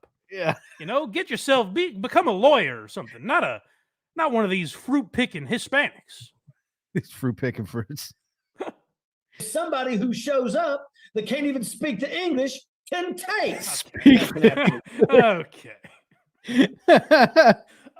No ticking, no laundry. English can take, and that's an absolute fact. So remember, folks, if someone who doesn't speak English can take your job, it's on you, not on them.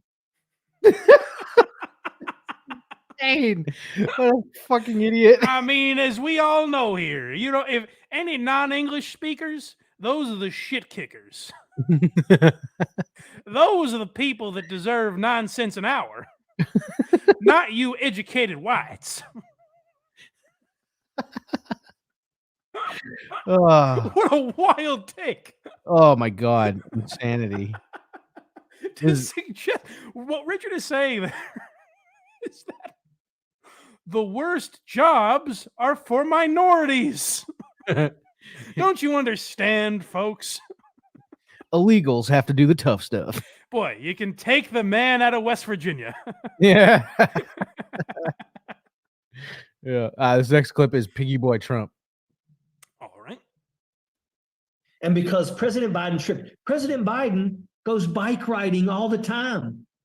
President Biden can run a 5K. Oh, let me start this clip over. I'm sorry. Let me just set it up properly. Not fucking true. Well, no. Ojeda goes out of his way to make Biden seem like Superman, and Trump seem like one of these fruit pickers, if you know what I mean. But he's obviously talking about the infamous fall from last week of Biden. Oh, it was a great fall. So he said, now this is so weird because I think Kirk said this the other day, like, why can't that be a moment where we all laugh? Like back in the day when George Bush used to say, nuclear, and Will Ferrell would say strategery on Saturday Night Live.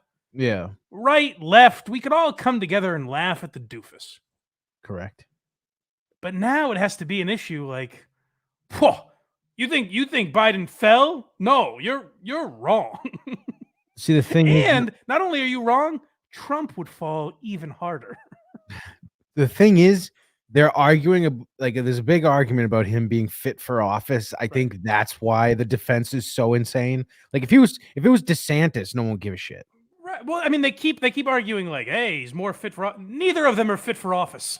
No, they're elderly, insane men. They shouldn't be our only two options for president. But get past that, Richard. And because President Biden goes bike riding all the time. President Biden can run a 5K. Donald Trump is a fat, disgusting pig that sweats friggin' butter and couldn't do shit. Donald Trump could barely walk down a friggin' ramp at West Point. I'm glad he brought much that less walk up one in Colorado. Ooh, That's a powerful fact. stuff. It's a fact. It's embarrassing. That's another argument you see all the time too. Is like, well, Trump had a hard time going down this ramp, and it was a steep ramp in the rain. So he was Well, now you're doing what Richard's doing, but I'm just. I only like that clip because of the sweat butter line. That's the only reason I really put it. Oh, it's a great line. Because I like imagining Richard at like the roast of Donald Trump. I would love that. Oh my god. I mean, people say Joe Biden's over the hill, not in the car you drive. He's just doing Norm jokes. Yeah, but he thinks he's.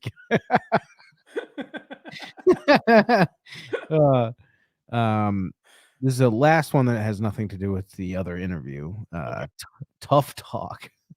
I mean, this is what we love about Richard. Tough talk. This is what we love.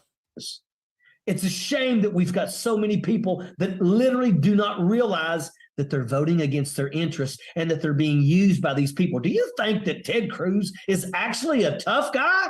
Ted Cruz is a colossal pussy, and it's a fact. Fact. My daughter would kick the dog shit out of him. Go back.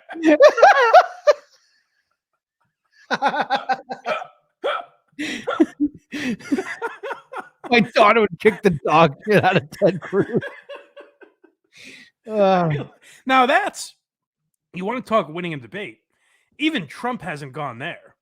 Like on these debate stages, sure, you would say Marco Rubio has a little dick and Jeb Bush is a bore, but he's never been like straight up, you know what? You're a fucking pussy. Ivanka would kick the shit out of you. Oh, an Ojeda Trump debate would be unreal. Blinky Ojeda, we call him. Trump would become the straight man, I think, in that instance. We call him Blinky. He'd be like, you believe this guy, folks? Legit, Trump would call him Blinky, and he would short circuit. Yeah, well, he called him a wacko originally. That's right. Oh, wacky Ojeda. Or he pretends to not know who he is. Never met this guy. Yes, you have. You know damn well. The debate just turns into, was I at that dinner? Give me that. At least give me that, Donald. I suppose we were in the same building. All right, let's get back to this. I forgot about this already. This is a colossal pussy, and it's a fact. Fact. My daughter would kick the dog shit out of him in a fist fight. Josh Hawley? Shit. I mean, and that's what you're going to see this Sunday at Madison Square Garden. Doc Stallings comes. I want Doc Stallings to come through his wall like the fucking Shockmaster. I mean, this could be the fucking Billie Jean King, whatever the other guy was, Battle of the Sexes. This could be something. If we could get Richard Ojeda's daughter and Ted Cruz in a ring together. I mean, we're moving numbers here. That's moving some tickets. Well, how funny would it be though, because it goes to it and Ted Cruz just kicks the shit out of her. Richard's your cut man. Oh, I'm sorry. Now, come on now, head body, head body. Get your head out of your ass, honey. my daughter would kick the dog shit out of him in a fist fight. Fact. Josh Hawley? Shit. I mean, what?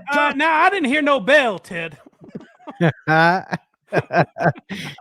ding ding. Like a daggone pussy, because he is one. Stood there and held his fist up and tried to rile up the people that stormed our Capitol. And then when they did, he ran from them. That's the people of the Republican Party. Sad. All right, let's. Right on to memes. And we have a meme transition. All right, we got any memes now that I've thrown down the gauntlet and put my daughter in a fight she has no want to be in. Dad, I don't want to. You're doing it, bitch.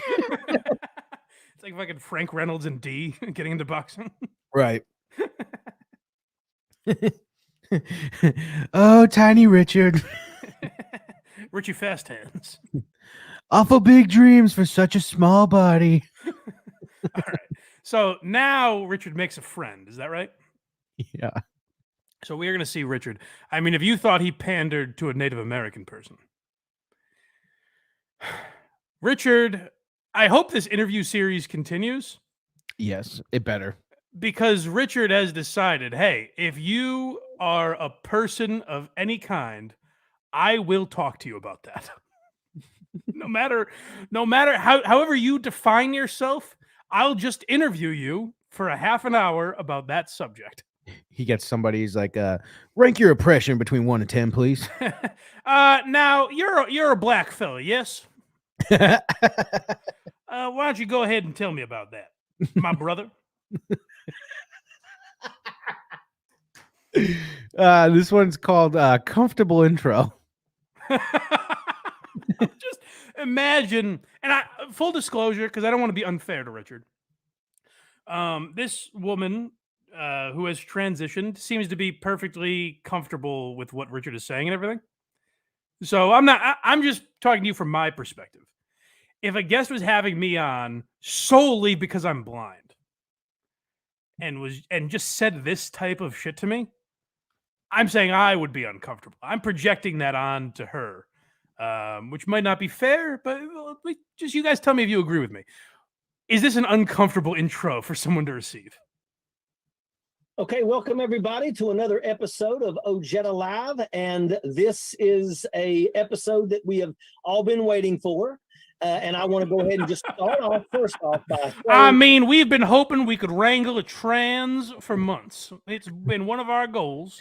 I've been to the West Side looking for anybody to come on. I thought these unicorns have escaped me, but luckily I was able to lasso one. So here we go.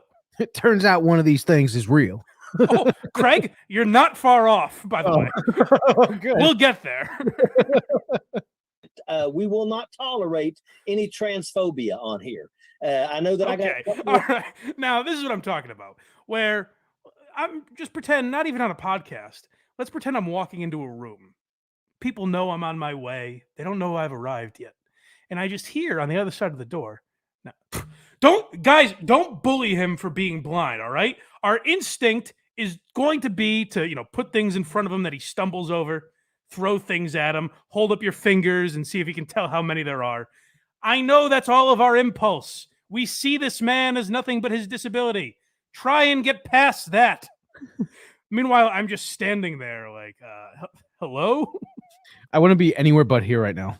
She's in the room for this. She's listening to him go like, now, I know, listen, you're going to want to bully this freak. Don't you dare. Not in my house. Y'all understand me?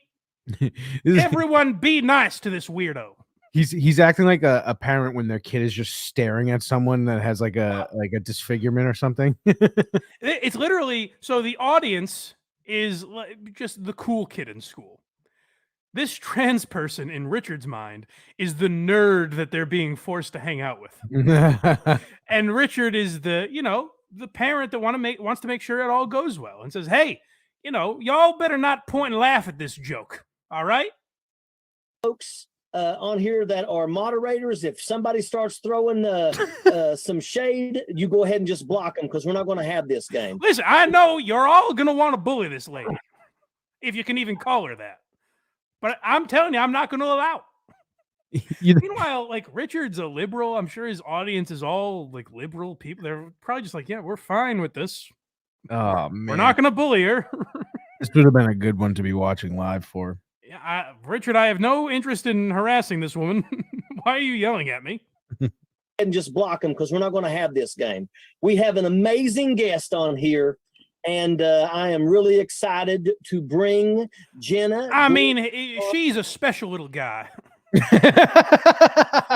I mean, she is just the tops in my book. So without further ado, let's go ahead and bring her on.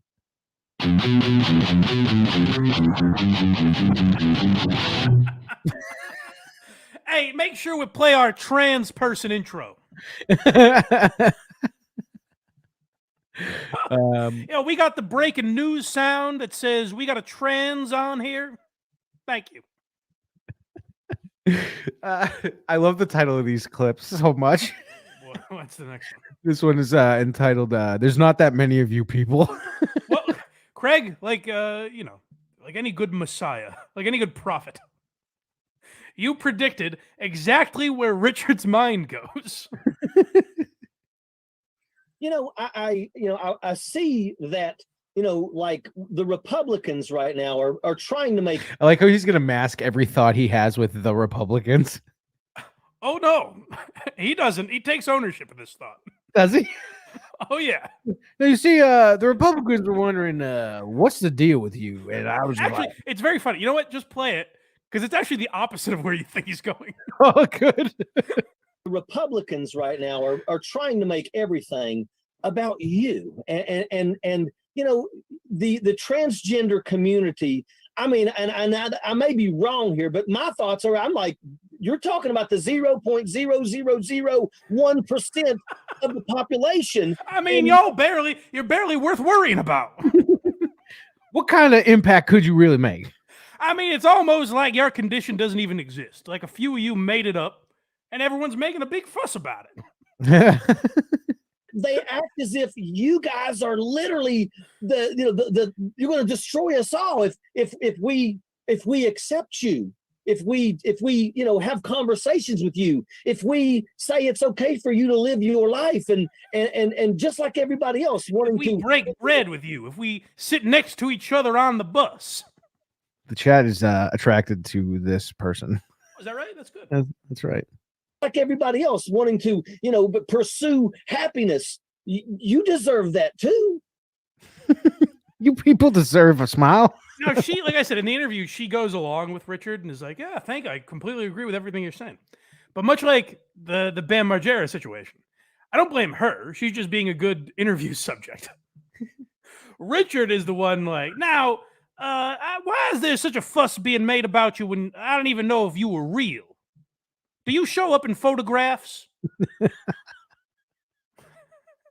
and excuse me for asking this. If I were to bring a clove of garlic around you, how would you react to that? If I put salt line on the ground, you can't pass it, right? I mean, if these dirty Republicans really had any motivation, they would stab you in the brain with a wooden stick. Don't they understand that's the only way to get rid of you? Now, when I'm in a building and I feel a cold spot, is that one of you people walking by me? If you weren't such a pussy, Ted Cruz, maybe you would get a silver bullet and finally do away with these folks. Silver bullet. She's just like, yep. Yeah, sure. Also, Richard later in the interview, I don't know if we have it or not, but he realizes what he said there. And so he's like, I mean, there's barely any of you, but there's more than people think. I don't know. It's like, well, which is it? The Ojeda, someone in the comments says if Ojeda was interviewing you, basically, are you really blind? Explain yourself. Now, Mr. Geary, how many fingers am I holding up? I got you. I wasn't holding up any. You passed my test. I have been so excited to watch this clip. I'm imagining, by the way, Ojeda interviewing me the same way Portnoy did. Now you're saying we can call you Blind Mike? I'll play spike ball against you. That'll be okay with you? Yeah, no, Ojeda's gonna be like, now when he comes in the room, I'm gonna throw the wallet at his face. Oh my god, we got an air conditioner on our stairwell. This blind boy kicked it right over. This clip is called "Trans is Greater Than Pedophiles." Now, you might think I was going for a sensational title when I labeled that. Oh no. Richard informs us that, in fact, listen, if you're talking about the dregs of society, he tells his interview subject that you outrank the Jerry Sandusky's of the world. Don't worry about that. If you're worried about it, get it off your mind. And here's the thing. I just blatantly can be like, by the way, you and pedophiles are always in the same basket. Well, yes, actually. And here's the thing. I saw a great meme and it was talking about serious conversation. He loves a good meme. Memes rule this man's life. A serious conversation about transgender rights. I saw a great meme. I mean, I saw a meme that summed it up perfectly.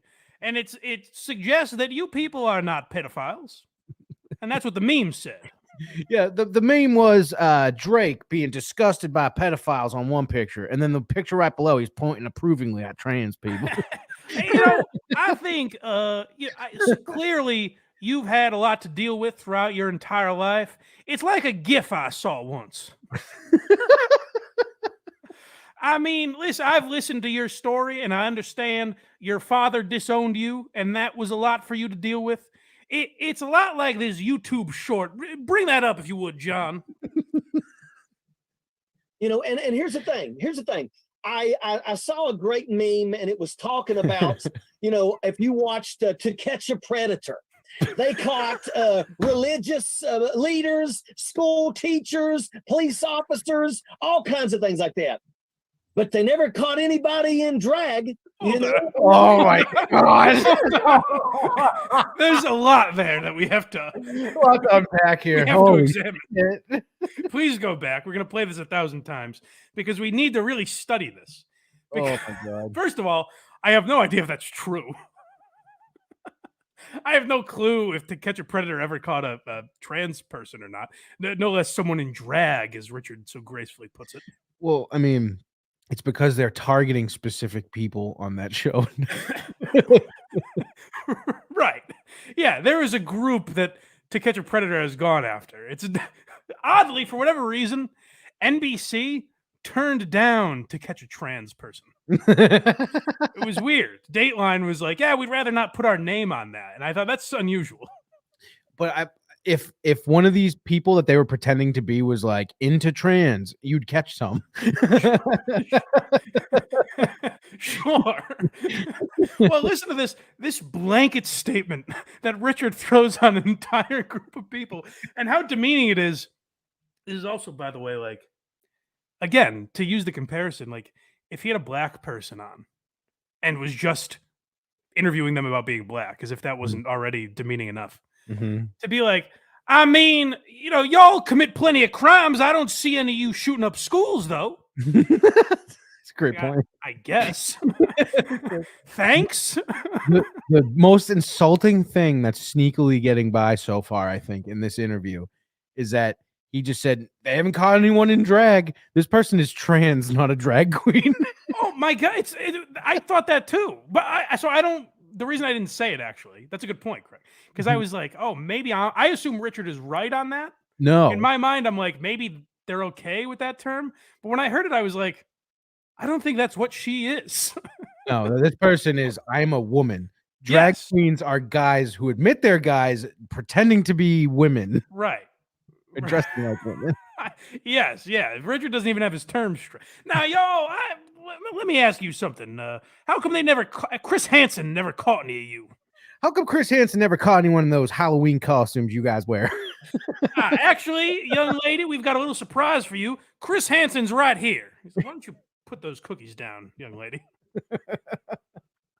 They take her away. I'm like, what's happening? Oh, we're never getting through this clip. I saw a great meme, and it was talking about, if you watched To Catch a Predator, they caught. Imagine just that sentence. Just the chunk of that sentence. I saw a great meme, and it said, if you watch To Catch a Predator. Meanwhile, he's having like one of the more serious conversations that exist in our culture today. He's referencing memes and shows that have been off the air for a decade. They caught cops and priests, but none of you make believe people. Now, I imagine your situation is pretty tough to deal with. It's a lot like the episode of Jerry Springer that I saw, where they proved that man was, in fact, the father. What? Steve Will goes through a chair. It was a great episode. No, that's a lot like what you're dealing with. Is that correct, madam? Just leaders, school teachers, police officers, all kinds of things like that. But they never caught anybody in drag. I don't even understand the point. Is the point? Hold on. Let me wrap my mind around this. Does Richard think that her profession is being trans? He thinks. I think like she goes into work every day and punches a clock. Being trans again. Can't wait till 5. Does he think he's talking to a drag queen? He's naming occupations. He's like, salt of the earth people, like you trans folks, teachers, cops. These things are not comparable. What do you? I don't even get the analogy. Oh my god, this is more insulting than the Native American interview. I like imagining this woman like punching a clock, like gotta be up at 6 a.m. again to be trans.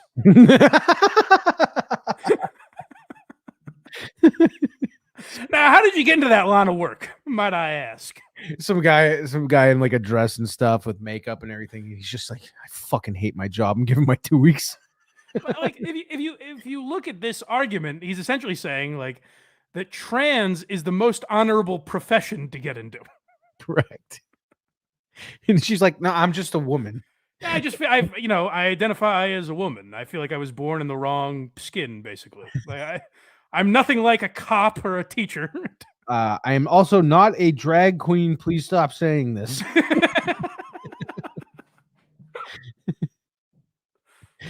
They've never ever saw a transgender person come on there. I mean, you know, everybody acts as if you guys are the most evil people, but the truth is, there's so much to unpack there. Holy crap! I was pausing for something else. Everybody, by the way, as if this woman, like every restaurant she walks in, they're hiding under the tables. I like how he goes. Everybody thinks you guys are evil. This woman has worked her entire life to wipe away that label. Because I talk like that too, but I'm not one that's like super sensitive about that crap. Now listen here, mister. Let me ask you. Hey, buddy. Now, we're just a couple of fellas. We understand the nuances of the transgender argument. Everybody thinks you guys are evil. It's a great line. What a sentence. Everybody thinks you guys are evil. I imagine, like, if you showed this woman a transcript. If you showed this woman a transcript of Richard's interview, like, before it started, and you just said, hey, he's going to utter the line, now everyone thinks you guys are evil. You'd be like, you know what? Maybe I shouldn't do this show. Also, hasn't really talked much yet. Once again, Richard just talks over everything. Just monopolizes the time. All right. I mean, you know, everybody acts as if you guys are the most evil people, but the truth is if you give people the opportunity to talk and get to know them, you know, you and I have been going back and forth talking for quite some time. And actually, I'm barely even grossed out anymore. And I'm stunned, but I don't hate you. I didn't get any of your germs on me or nothing. I'm still a man. I didn't even catch trans when I was with you. Absolutely wonderful. I mean, you are a hero.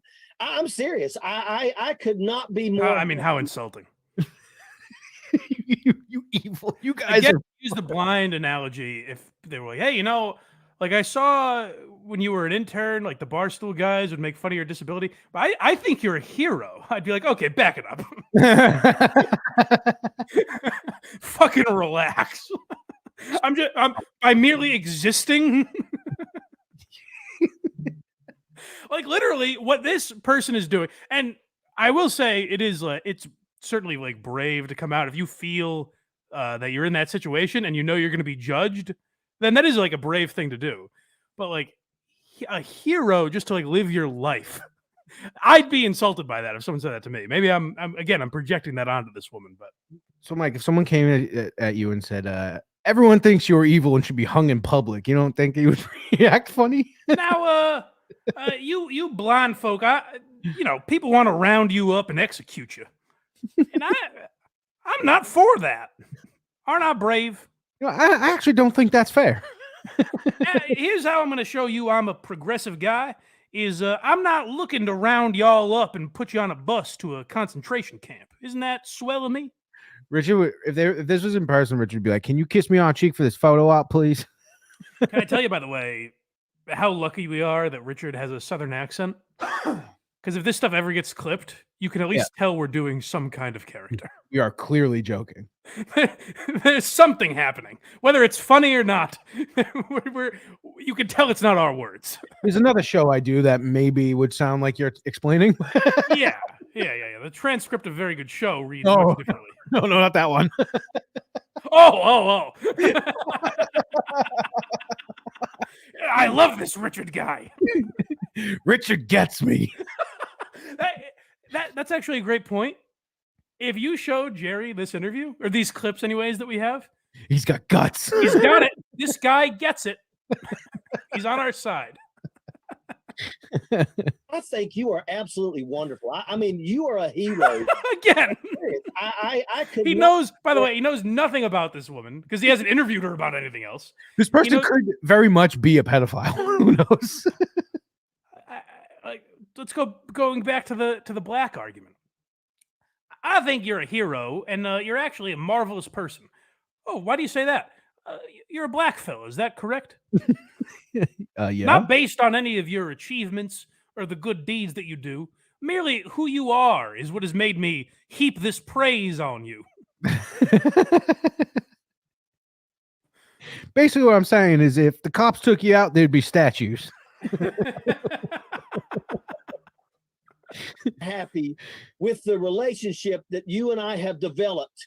I just think you're a. By the way, we're like 4 minutes into clips and this person has not spoken once. Well, to be fair, I did that on purpose. Okay. Wonderful person, and I think you're a person that has a voice that people need to hear. And but I'm not going to allow it. And that's why I'm asking these long-winded questions, is that people are more eager to hear your thoughts by the time that I'm done. I'm building up anticipation. No, you are. I mean, clearly, I didn't care about her responses because she's just talking about her situation. There's nothing to mock, really.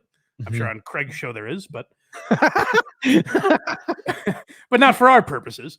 But it does, like, all these clips are like minutes long of just Richard's soliloquies insulting this woman.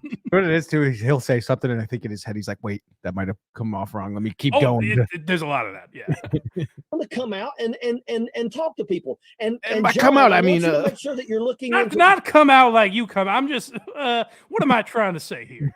Anyways, I met this Native American guy. Ever tell you about him? Because if you see somebody that has a question, I want to make sure that we ask. If you see something, say something, and that's what I'm doing here. I think that's what he had people of West Virginia do. Trans people. Good people of West Virginia. If you spot a trans out there in the wild, send them my way. Alert your local authorities. I got a lot of questions for that fella. You guys are great.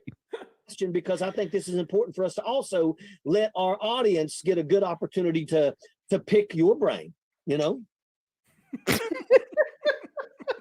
Also, by the way, he gets to, I didn't clip this because it was just a quick throwaway kind of, but he says that a lot. He says, "I want my audience to pick your brain." Meanwhile, at the beginning, we heard him reprimand the audience. "Don't you fucking dare.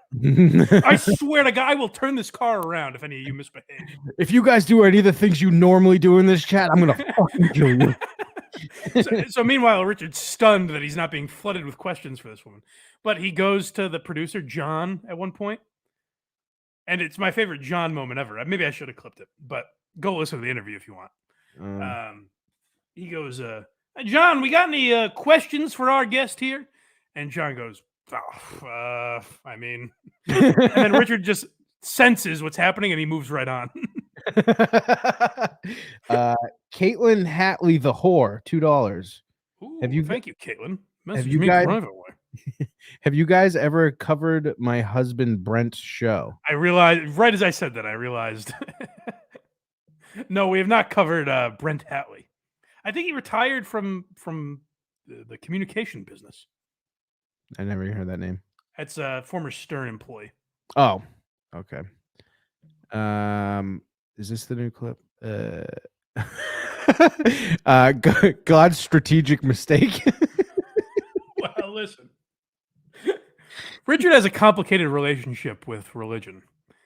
But he assures us that if there is a God, he had a plan for his guest and others like her.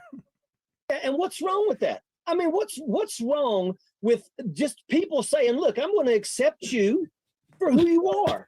But this is like halfway into the show, and he's still talking like this. It's the whole interview.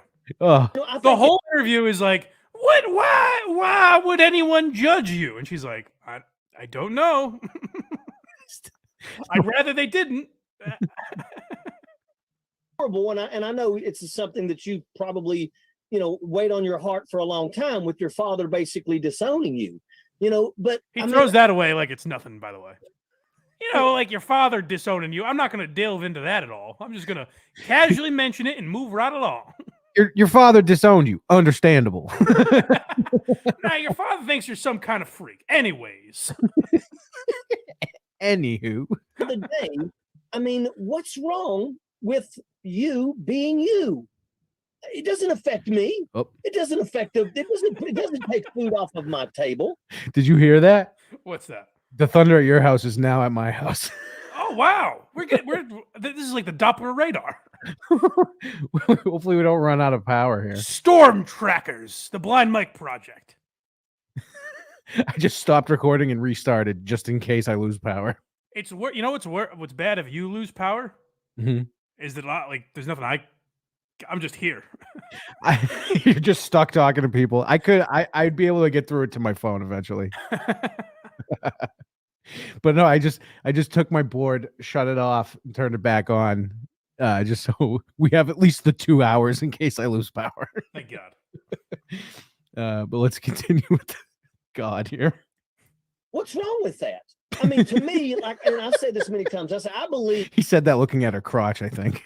Well, you're pointing. What's wrong with that? Ew, what's wrong with that? Well, again, how insulting is this? Insanely. Why? I mean, you know what? I'm of the mind that people should treat you like a human being. Thanks. I'd let you sit in the main room at my restaurant, that's for sure. I think y'all should be able to sit at the front of the bus. I think what Frank Sinatra did for you people is wonderful. She's like, no, wrong group.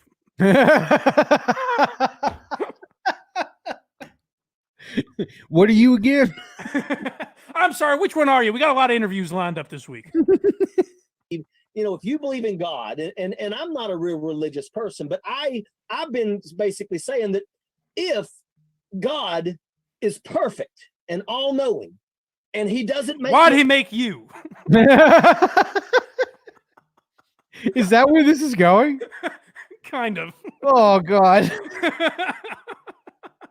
is perfect and all-knowing, and he doesn't make mistakes, or she doesn't make mistakes. Ew. That's good, Richard. Hey, now's the time to catch yourself. None of the stuff we've mentioned. Ew.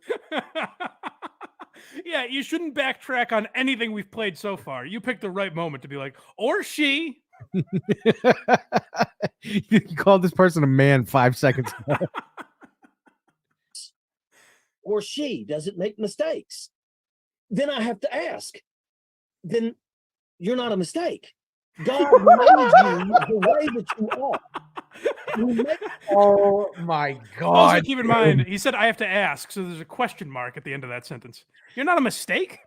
To be fair, I don't know how there must have been like a number of concussion grenades that went off near him. Like that's the only explanation for this. The whole time in his mind, he's just watching his buddy die in Iraq. He has no idea what he's saying. You're not a mistake. God made you the way that you are. And Right. he made you that in a way to educate us. Because at the end of the day, what we all have to do is learn how to coexist. Instead of throwing stones at you, I'm not sure if you quite understand what Richard's saying there. I'm listening to him talking about potentially stoning this person to death and got excited for where he was. No, Richard's saying, for those that are having a tough time keeping up, because he's all over the place. That's why pencils have erasers. Who said that? Nimrod 71. That's very funny. That's very funny. That's why pencils have erasers.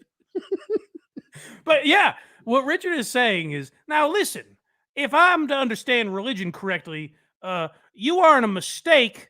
You were made mistakenly in order to teach us. Okay. Well, thanks for taking it out on me, God. Jesus. I spent my entire life thinking you were showing us what gets you a direct one-way ticket to hell. But God, when God created man, he said, in thousands of years, people are going to start coming out as trans in order to educate the fine folks. It's a weird lesson. And he made you that in a way to educate us, because at the end of the day, what we all have to do is learn how to coexist. Coexist, by the way, another insulting term. I coexist with my neighbors. I don't interact with them ever. We don't get in each other's way. We coexist. So Richard is saying there should literally be a class, like a group of children at Northeastern. We should maybe today. Segregate places. No. A group of students at any college around America should be lining up today to just look at this woman and be like, "Oh, interesting."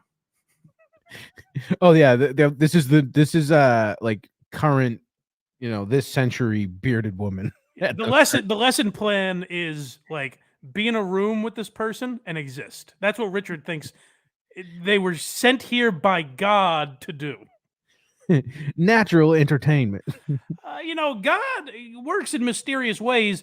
I think that is why he has tortured you with the wrong genitals, so that Richard Ojeda, could write a synopsis of it.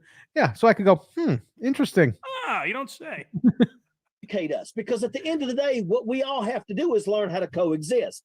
Instead of throwing stones at you and hating on you, I should just accept you for who you are, and let's just go ahead and live our lives. He says that like he's not gonna. I should just accept you for who you are. Students, part of the lesson plan today, we have a guest speaker. His name's Matthew Shepard. Why don't you get in here, Matthew? How do we coexist with you, son? Oh, good. This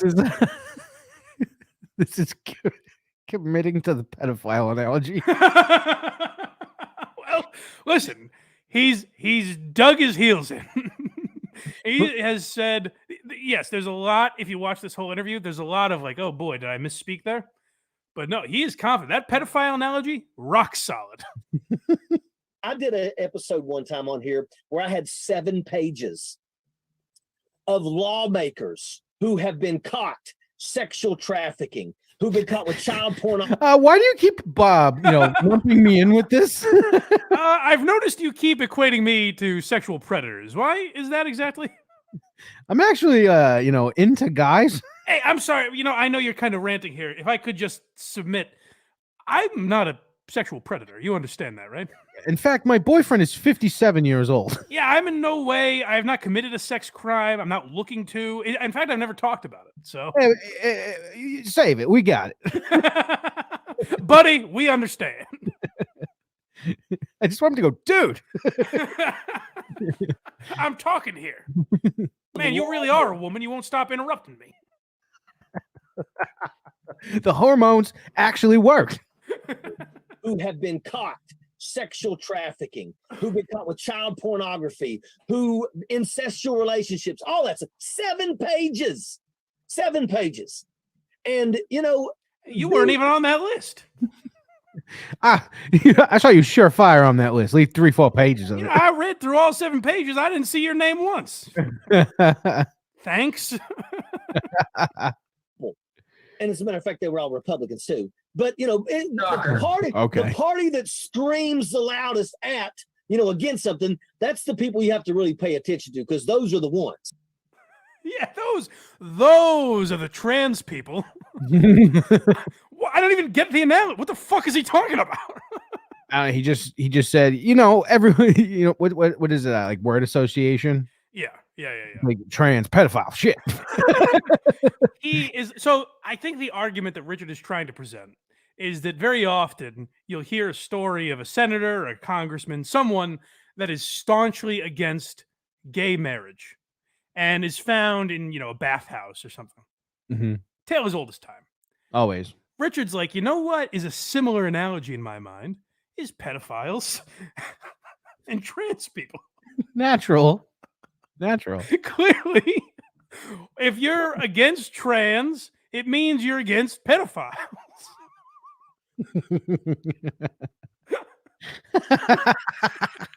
That's what he's saying. Exactly what he's saying. This is a great title for a clip as well. Asking for a friend. Well, Richard, there might be a reason Richard was so curious about this person. But I know that somebody asked a question and they said, okay, they wanted to know Sure. your dating situation. Do you have a man, or you know? I wish. Someone just asked me, are you free and do you happen to be in North Carolina this Friday night? I don't know what their intention is, but that's what they're asking in the chat here. I could not tell a lie. I am mesmerized by your boobies. He hasn't referenced the chat once until he's like, you know, someone wanted to know. This one's called Same Struggle. Oh, well, listen, like I said, this person has been, wherever you stand on the trans issue, whatever, I'm not trying to get into that. Whatever you think about it, this person has had a tougher life than me or Craig, you know? They've definitely had stuff they've had to overcome and an internal struggle, whether you believe in it or not, whatever. They have dealt with that. So is Richard. Good. Yeah, I mean, and you know, I know that has to hurt when you know you have you know, somebody that you're starting to care for, but then you know they don't want to accept you openly. Exactly. And I know that has to hurt. And like I said, Wow. I remember, you know, when I was a kid, I was very, very small. I mean, I remember how small I was because I always wrestled. But I can remember one time a girl that I was absolutely in love with said that she would date me in secret, but she wouldn't date me out in the open because I was too small. And it you know, that right there, it stung. So kind of samesies when you think about it. You know, your struggle, my struggle, being on the wrestling team, we're kind of compadres in that way. I really like this girl, but you know, I mean, it's almost similar situation, you know, when they just don't want to accept you for who you are. Okay, John, have you saw any good questions? I am looking here. Alan Scott said, "You can't love others until you love yourself." And he's spot on, you know, and I will tell you, you know, that's the thing. I feel, you know, I think you're a confident person. For some reason, I thought he was going to say clown. I think you're a clown for my amusement. I find you very amusing. I find you funny, like kind of ha funny. Was that the spot you were talking about when the guy's like, I'm looking? Sure. Trying to think of one. And if this is StreamYard, this person can see the whole chat, which is also funny. Yeah. That's the thing. I feel, you know, I mean, when I was in middle school, I was in love, and this fella named Nick Fuentes knocked the books out of my hand, and he stole all the girls from me. And then a pack of 4 or 5 women just following him everywhere. I mean, so that's kind of like you wrestling with the struggle of, you know, cutting your penis off. We're kind of one and the same. 2 peas in a pod, if you will. Yes, their show is going to be 2 peas in a podcast.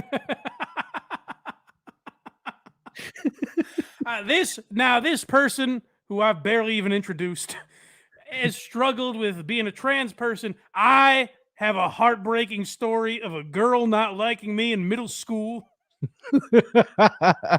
I mean, it's pretty much the samesies. Confident person. Thank you. I really do, and I think you're a strong, confident person. And you're built well. I think that you definitely. You look like you'd be good to, you know, build a shed with. Shed. definitely do. You love yourself, and you deserve to do that.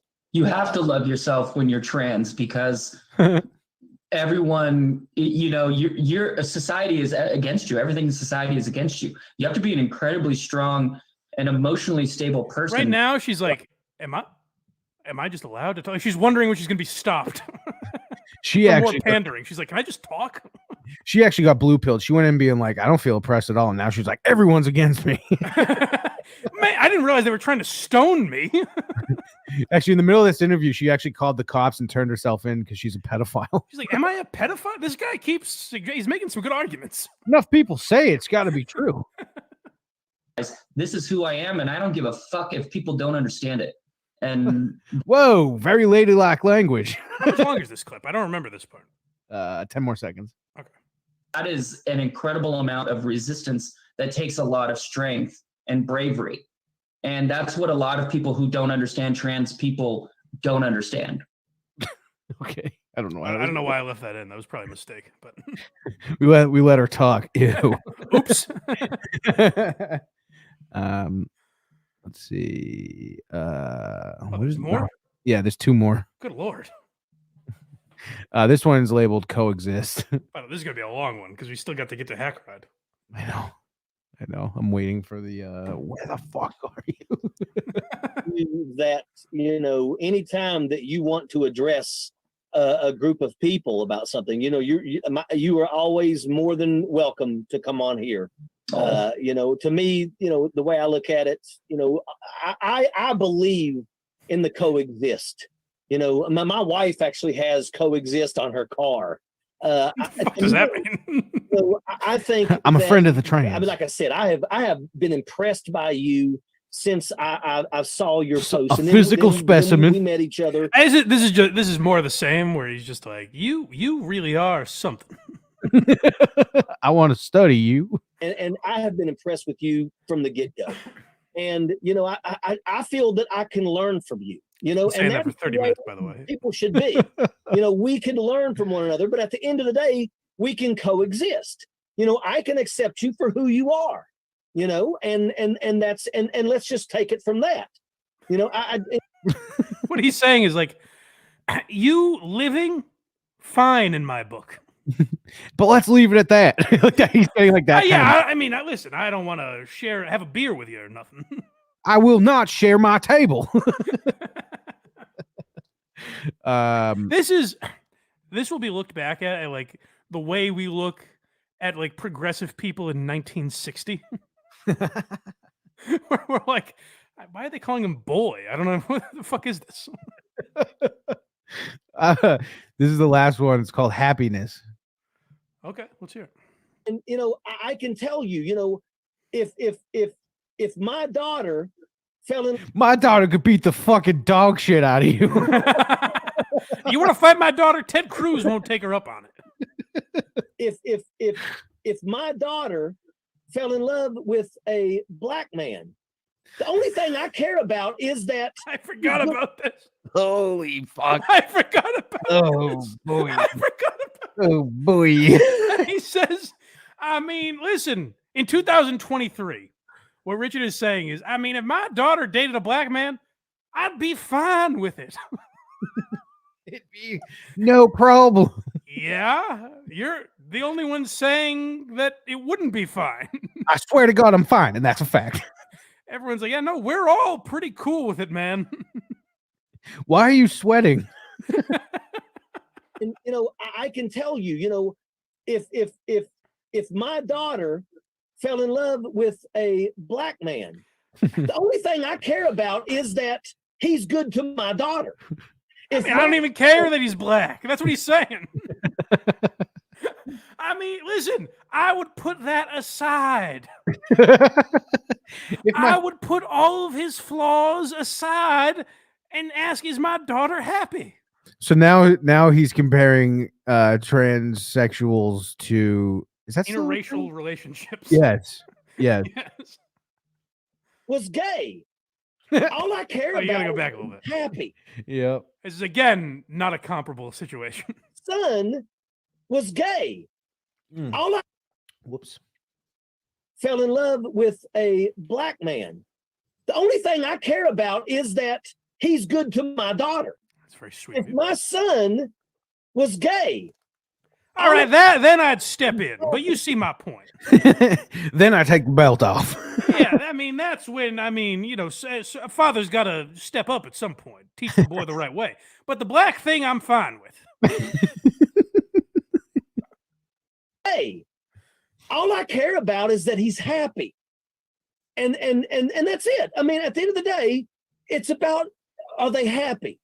As my children, I don't care what my children do. I don't care who they are, who they're with. It doesn't matter to me. Are they happy? Richard was about to make the analogy.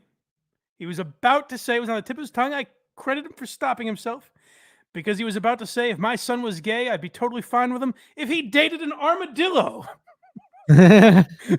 He was again about to compare these people to subhuman. Because as long as they're happy, then I'm happy. And the same thing goes with you. You know, you're just trying to find happiness in this world. I mean, let's be honest. If his son came out as gay, later on at dinner, he would have bloody knuckles and there'd be holes in the drywall throughout his whole house. Actually, no, he would have him on his podcast. So you're gay. As his hands in an ice bath. Tell me that, son, how well does a penis fit in your mouth? How could you do this to me? And there's a lot of people that want to deny you that happiness. And for what? And these are the same people that will go to church on Sunday and talk about how love is how it's supposed to be. But they only love the certain little group. Everybody else is absolutely, the enemy. And once again, I don't care. God made you. I swear. Have I not made it clear enough? You people, fine by me. Care. God made you who you are. God made you exactly who you are. And to me, and as I said, it was a mistake, but he knew what he was doing. It's so that people can learn to coexist, learn to love you for who you are. You know, I hate the fact that it's 2023 and we're still living in a world like this. Thank you, It Richard. doesn't even mean anything. What does that mean? None of it makes sense. He was spiraling and trying to get out of it. That's the whole interview. I suggest anyone goes, well, we did play the best parts, obviously, but Yeah. whoo, doggy. That was another good one. All right. Time for the main course, I suppose. I suppose. It's Couple been things. it's been hyped up a lot. Yeah, I don't recommend that. I don't like that move of thumping your chest on Twitter before we played it. But I think he does it. Hackride's a very talented guy. I think this will be very good. One thing I will say, because I always have to send Hackride messages through the show now, because he's learning more about me and the show and everything. He's learning, but he's not 100% there yet. So you will not get to tell me when to pause things on my show. That's just not how it works. If I want to pause this video every 3 seconds, I'll do it. He gives that one to me as well. And make sure you play to the last second. Yeah. I will stop it, start it over, stop it again if I want to. That's the deal we have worked out. But Hackride does amazing work. The other thing I wanted to say is, like, I've seen people in the comments be like, by the way, leave a comment on YouTube, people. It helps the algorithm, apparently. And subscribe on Patreon. Go to blindmike.net. People are like, why are you even playing these videos? And my argument to that, but most people like them, I think. So I'm not saying people hate Hackride. I haven't seen anyone really not like them. Maybe the most last people one. like them, but we get, you get one or two comments about everything of people being like, fuck this. And my argument to that would be like, we just did 2 hours. So stop watching if you don't want to watch it. Go fuck yourself. If you don't like Hackride's videos, shut it off now. Yeah, we're giving you fair warning. But he does masterful work. So we'll see what he did this week. More awesomeness with a super sticker from New Zealand, it looks like. Oh, thank you, sir. Yeah, please. We are taking super chats, by the way. Yes, we are. That's one thing I meant to mention is, like, I love these guys. Maybe we'll talk more about it next week. But I love these guys having, like, pissing contests, like Kevin Brennan and Chad Zumock and Patrick Melton and Bob Levy and all these people. Like, they're having dick measuring contests. Steel Toe's another one where they're like, You don't even get 400 viewers live on YouTube. We get 600. It's like, yeah, I mean, there are shows that get hundreds of thousands. Why are you arguing like this? It's embarrassing. It's like, you know what it is? It's like Kevin Brennan's like the Dave Chappelle of this whole clique, I guess. I don't know. Right. Yeah. So they go by him, the numbers he's doing, they're like, whoa, my God. Jesus. And it's like, yeah, you still shouldn't be like bragging about that. Kevin does well for himself, I'm sure. But it's not like whip your dick out numbers. But here we go with the Jerry Seinfeld. Yes, ladies and gentlemen, Hackride, the floor is yours. This is so long. Oh yeah, I should mention that too. Last time we played one of these, the video was 9 I minutes? think 12 minutes long. 12. 9 And or I 12. said they cannot be that long. And Hackride added 3.5 minutes. Kind of respect the move.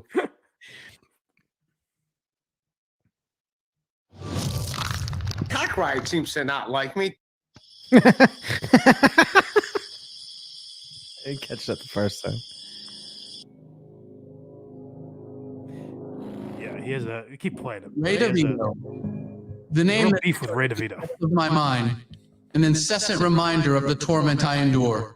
He has become the darkness that consumes me, gnawing at the frayed edges of my sanity. I Metallica close song. my eyes and there he is, Ray DeVito, grinning, taunting me with every word. His jokes, like shards of broken glass, pierce my Most of soul. the people watching this don't even know who Ray DeVito is, by the My way. mind, corroding my thoughts. Hackride taking out his grudge. Do the joke now and how Kobe Bryant, him dying in that helicopter crash, like can't really blame that pilot. Like it's Kobe's helicopter. Like then he just ran into the wall. It turns out the mountain took the charge, and I saw the replay. The mountain didn't move. He thinks he can That was deny tough. it, pretend like it never happened. And I don't even have a Kobe joke. I have no jokes about Kobe. I'm not against having a Kobe Bryant joke. I just don't have one. I can't escape him. Even in my dreams, every time I close my eyes, Ray DeVito invades This my is a thoughts, game, right? infiltrating my subconscious. Boy, What are you smiling at? You want something to smile at? Huh? Dance, motherfucker. Dance. He has taken something from me I don't know why he bleeps it. I can't reclaim. The joy of comedy tainted by his callousness. My once peaceful slumber, now Regular a beefs would be battleground of funnier. twisted nightmares, with Ray DeVito's distorted face leering at me, mocking my very existence. It has been a long time since I called this number, but I can't take it any longer. Oh, hi, Jerry. How are you? If I'm calling you, Cardiff, you know how I am. Pause 1 second. Sorry, Hackride. I hate that I have to ask this question. Yeah. Is that the real Cardiff? I can't tell. I was hoping you were going to tell me. We were the only show that hadn't had this fucking potato on. Didn't you go on his show? No, I've never interacted. Well, on WATP, I've interacted with him, but that's it. Oh. Sorry. Thank you. Take it away, boys. But I can't take it any longer. Oh, Carl's in the chat. I hate that I have to sit through 2 hours of this show to finally get to the Hackride bit. Fuck you. Where we rip off Carl by using Cardiff now. Well, technically we didn't. Our hands are clean.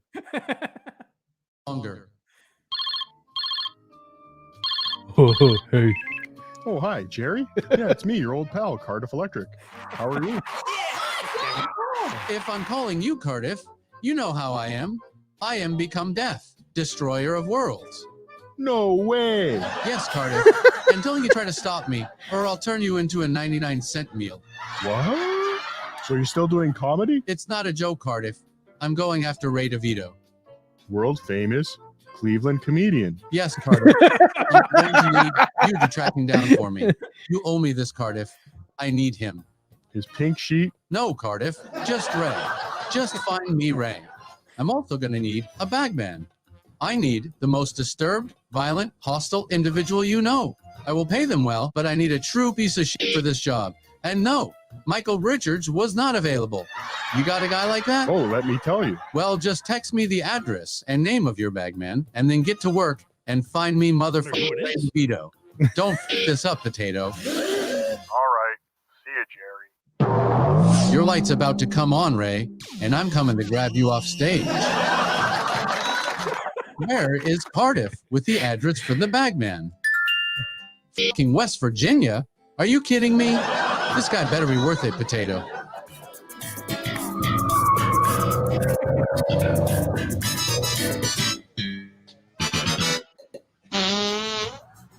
I don't get that. I don't either.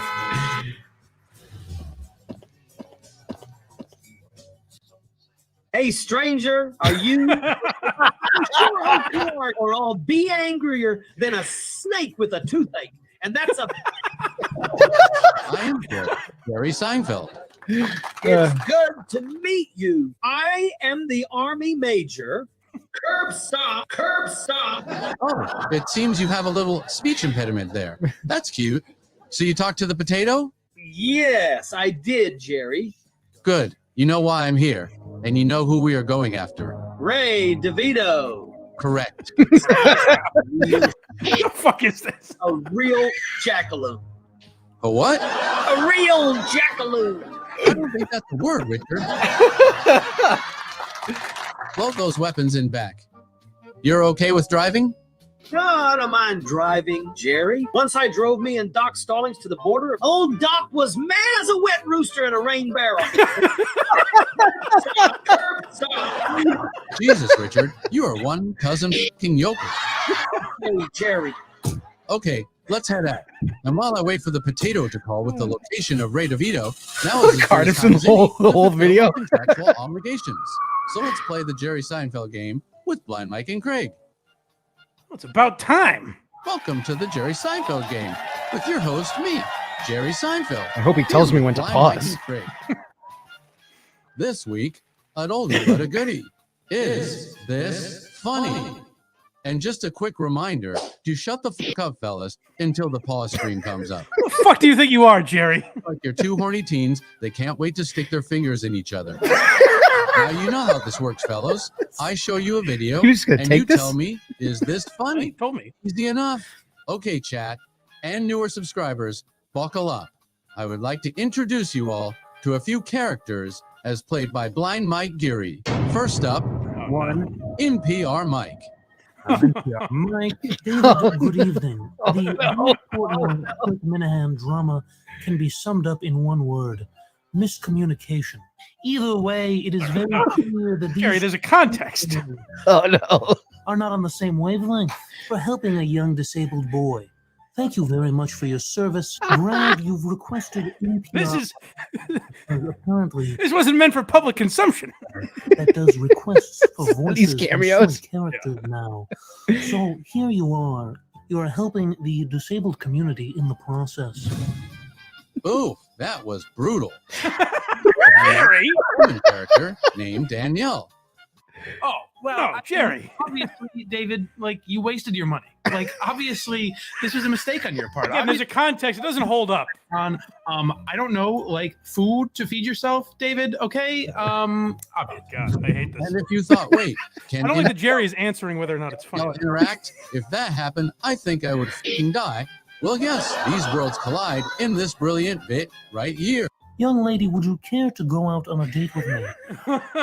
Obviously, you're going to have to do a little more than that, okay? Obviously. Such interesting character work, Blind Mike. I'm sure no one will ever use these videos against you. Well, let's start with Craig. Craig, I ask you, as a man with principles and values, a proud conservative man who would never lie, but a man who would celebrate telling truth to power, I No. ask you, NPR Mike and Danielle, are they funny? Oh man, I should pause this because I'm gonna take my time here. Craig, go ahead, please. It was the funniest thing I have ever seen in my life.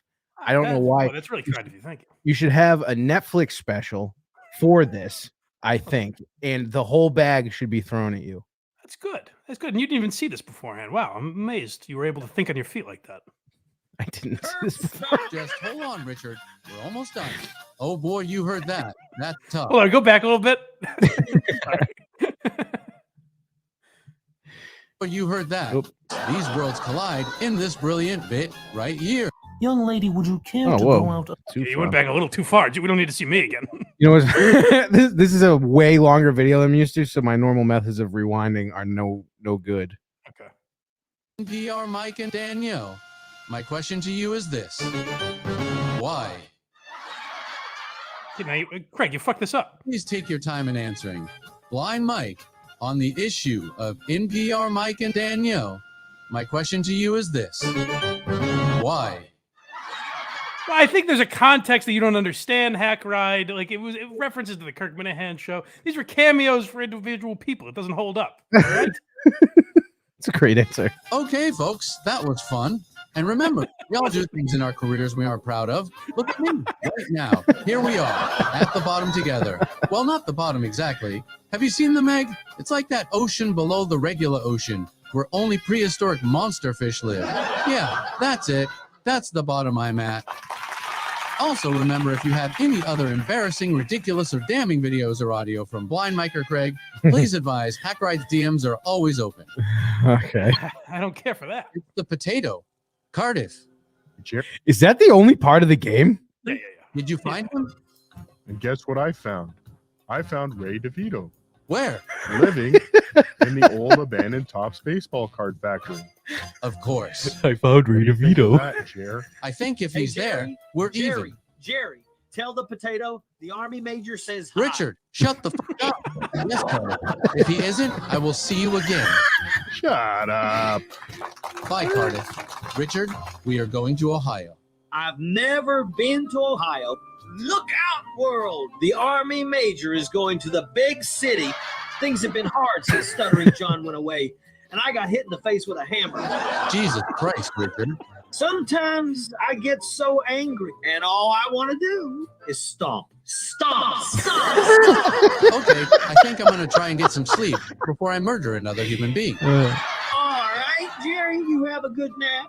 I will have us in Ohio before a chicken can peck a biscuit, found Jerry, Ray and that DeVito. is in fact a fact. Ohio? It's factual, Jerry. That's what I'm trying to say.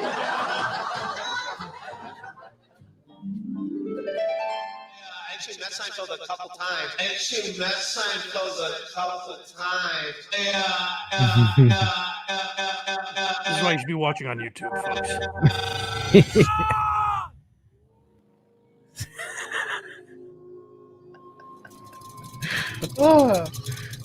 Hey, Jerry. Hey, Jerry. We are here. Okay, great. What does it look like? It looks like an abandoned baseball card factory. I'm going to kill Cardiff. There is some movement, curb stomp. What do you see? I can see about 10 armed guards patrolling the front of the building, Jerry. Okay, give me a weapon. A hammer? Are you fucking kidding me? A hammer is a great weapon, Jerry. It's all John Henry ever needed, and that's a fact.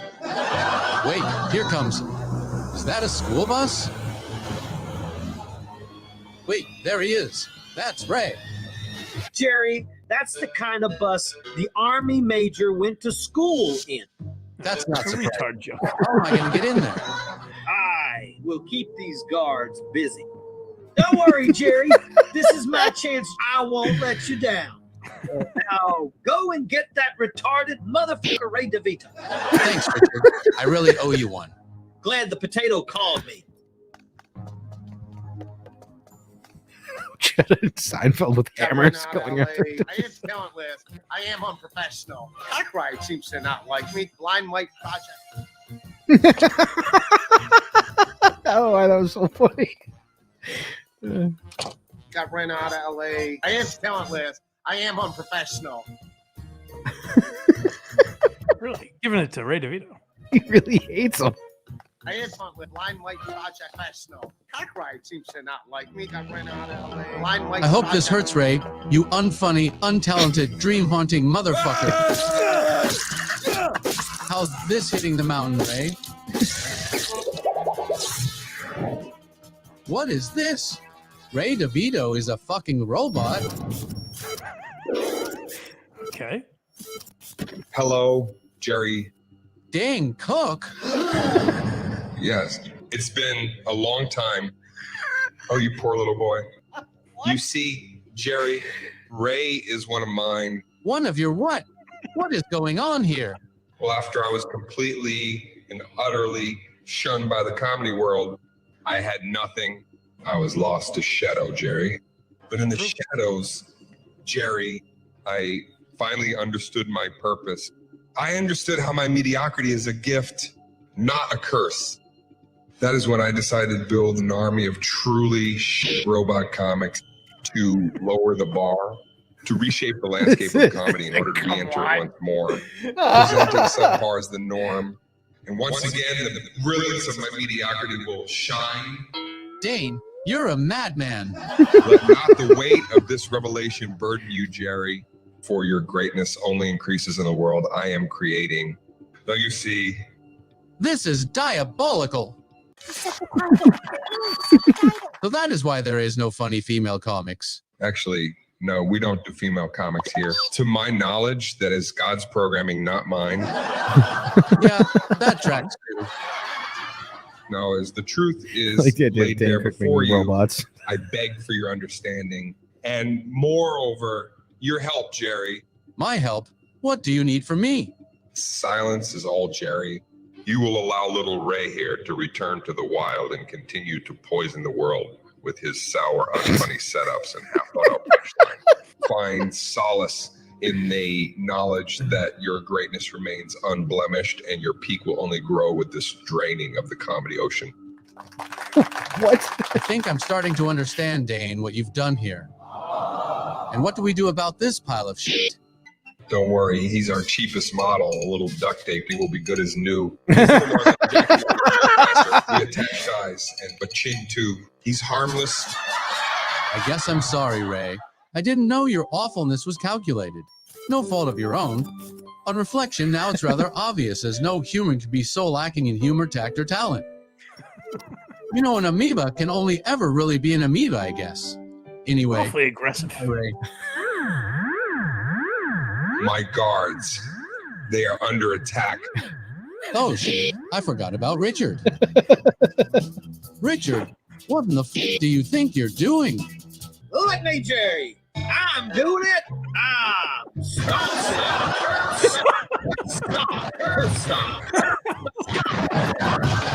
Charles Myers robots. You take American Black. Hey, Dane. Is now a bad time for a tune-up? Oh, that's unfair. Oh, come on. Come on. For watching the Jerry Seinfeld game on the Blind Mike Project. 2 And I'd like to seconds of give this very was a special game. Thank you to our guest star this week, one Cardiff Electric. Make sure you follow Cardiff YouTube, which will be posted under the video. Well, unless Craig fucks that up. Thanks, everybody. We'll see you next time. You know, I was thinking of starting a creative writing class at the local community college and call it And That's a Fiction. You is write vampire-themed teen fiction. What do you think, Jerry? Please, kill me. And That's a Fiction.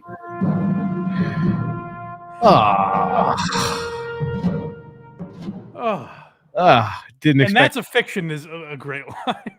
Didn't expect to see that at the end there. What was it? It was a dedication of my dead dog. I think he meant that sincerely because he messaged No, me. I know he did. I was not expecting to see it. Oh, well, Hackride, excellent work. There was a lot that was very good in there. Yeah. I will say, here's my only real note. First of all, it was fun to attack the boss for a day, but we'll nix that. Do it every time. That'll do. We've made enough sport of me. We can move on to Craig now.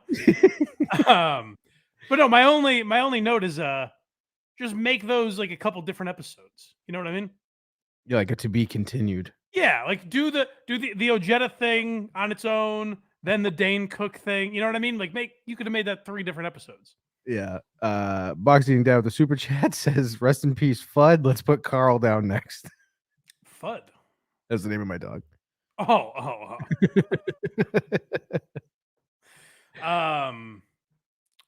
Why? Fear, uncertainty, and doubt? Fat, ugly, and disgusting. Okay. So yeah, all right. What was I gonna say? Oh, but excellent job, Hackride. Thank you. That was I had one other note. Oh yeah, just that like he must understand we can't every week play like we gotta get the fuck out of here. Can't play a 15-minute video every week. I'm supposed to be somewhere. We're 2 hours and 40 minutes. Are we really? Yeah. Jesus Christ. Longest Yeah, all right. episode by far. Well, I hope you guys enjoyed this. Excellent work, Hackride. But yeah, like I said, in the future, just make it a little shorter. Although he did warn me it would be long. So, in all fairness, but excellent work. And that's a fiction taught by Richard. You know what? I want that implemented. I need that to be like a weekly short. That could be the next game. Yeah, that's a fiction. And that's a fiction hosted by Richard Ojeda. Cartoon Richard Ojeda was my favorite. That was like when they, brought Frank in on Always Sunny. It's like, how was it not always this? It could be called That's a Fiction, and you have to figure out if it's fact or fiction. And exactly, yeah, something like that. Hackride's a creative guy. He'll figure it out. Yeah, that'd be funny. All right, everybody. Well, we did it. And That's a Fiction makes creative writing class. Yeah, well, here's a good one. Chad lies or something like that. You know what I mean? Yeah, anything. And we decide if it's fact or fiction, something like that. You'll figure it out, Hackride. I trust you. I'm sure it'll be all Ray DeVito. Yeah. That's the other thing is he's having this fight with Ray DeVito through me. I enjoy it. I have no opinion on the guy. I think he's kind of boring, but I don't either. I have no idea. I have no knowledge of him, but the fact that he hates him so much is funny. Now I'm gonna beef with Ray DeVito because of this guy. And shout out to Cardiff Electric. Yeah, shout out to Cardiff Electric. Thank you. Check out Cardiff Electric. I'm gonna message him. Patreon? I'm gonna message him for whatever link he wants in the bottom. Yeah. Do all that. Yeah. Whew. Oh, by the way, real quick, so we can just go after the show. The links that you put on the audio version of the show, they don't work. The links? Yeah, like you put blindmike.net in the description of the episode, but people can't click on them. So that's something to work on. Really? That's what people say. Anyways, that was exhausting. This is a long episode, but I hope you guys enjoyed it. We had work to do. It was between Richard, Bam, the whole thing, Right. All right, everybody. We'll see you guys next. I'm on WATP tomorrow. Go to blindmike.net. Goodbye. And we have a mean transition. Sappers clear the way. Airborne all the way. If I tell you you've got a homicide, buddy, you've got a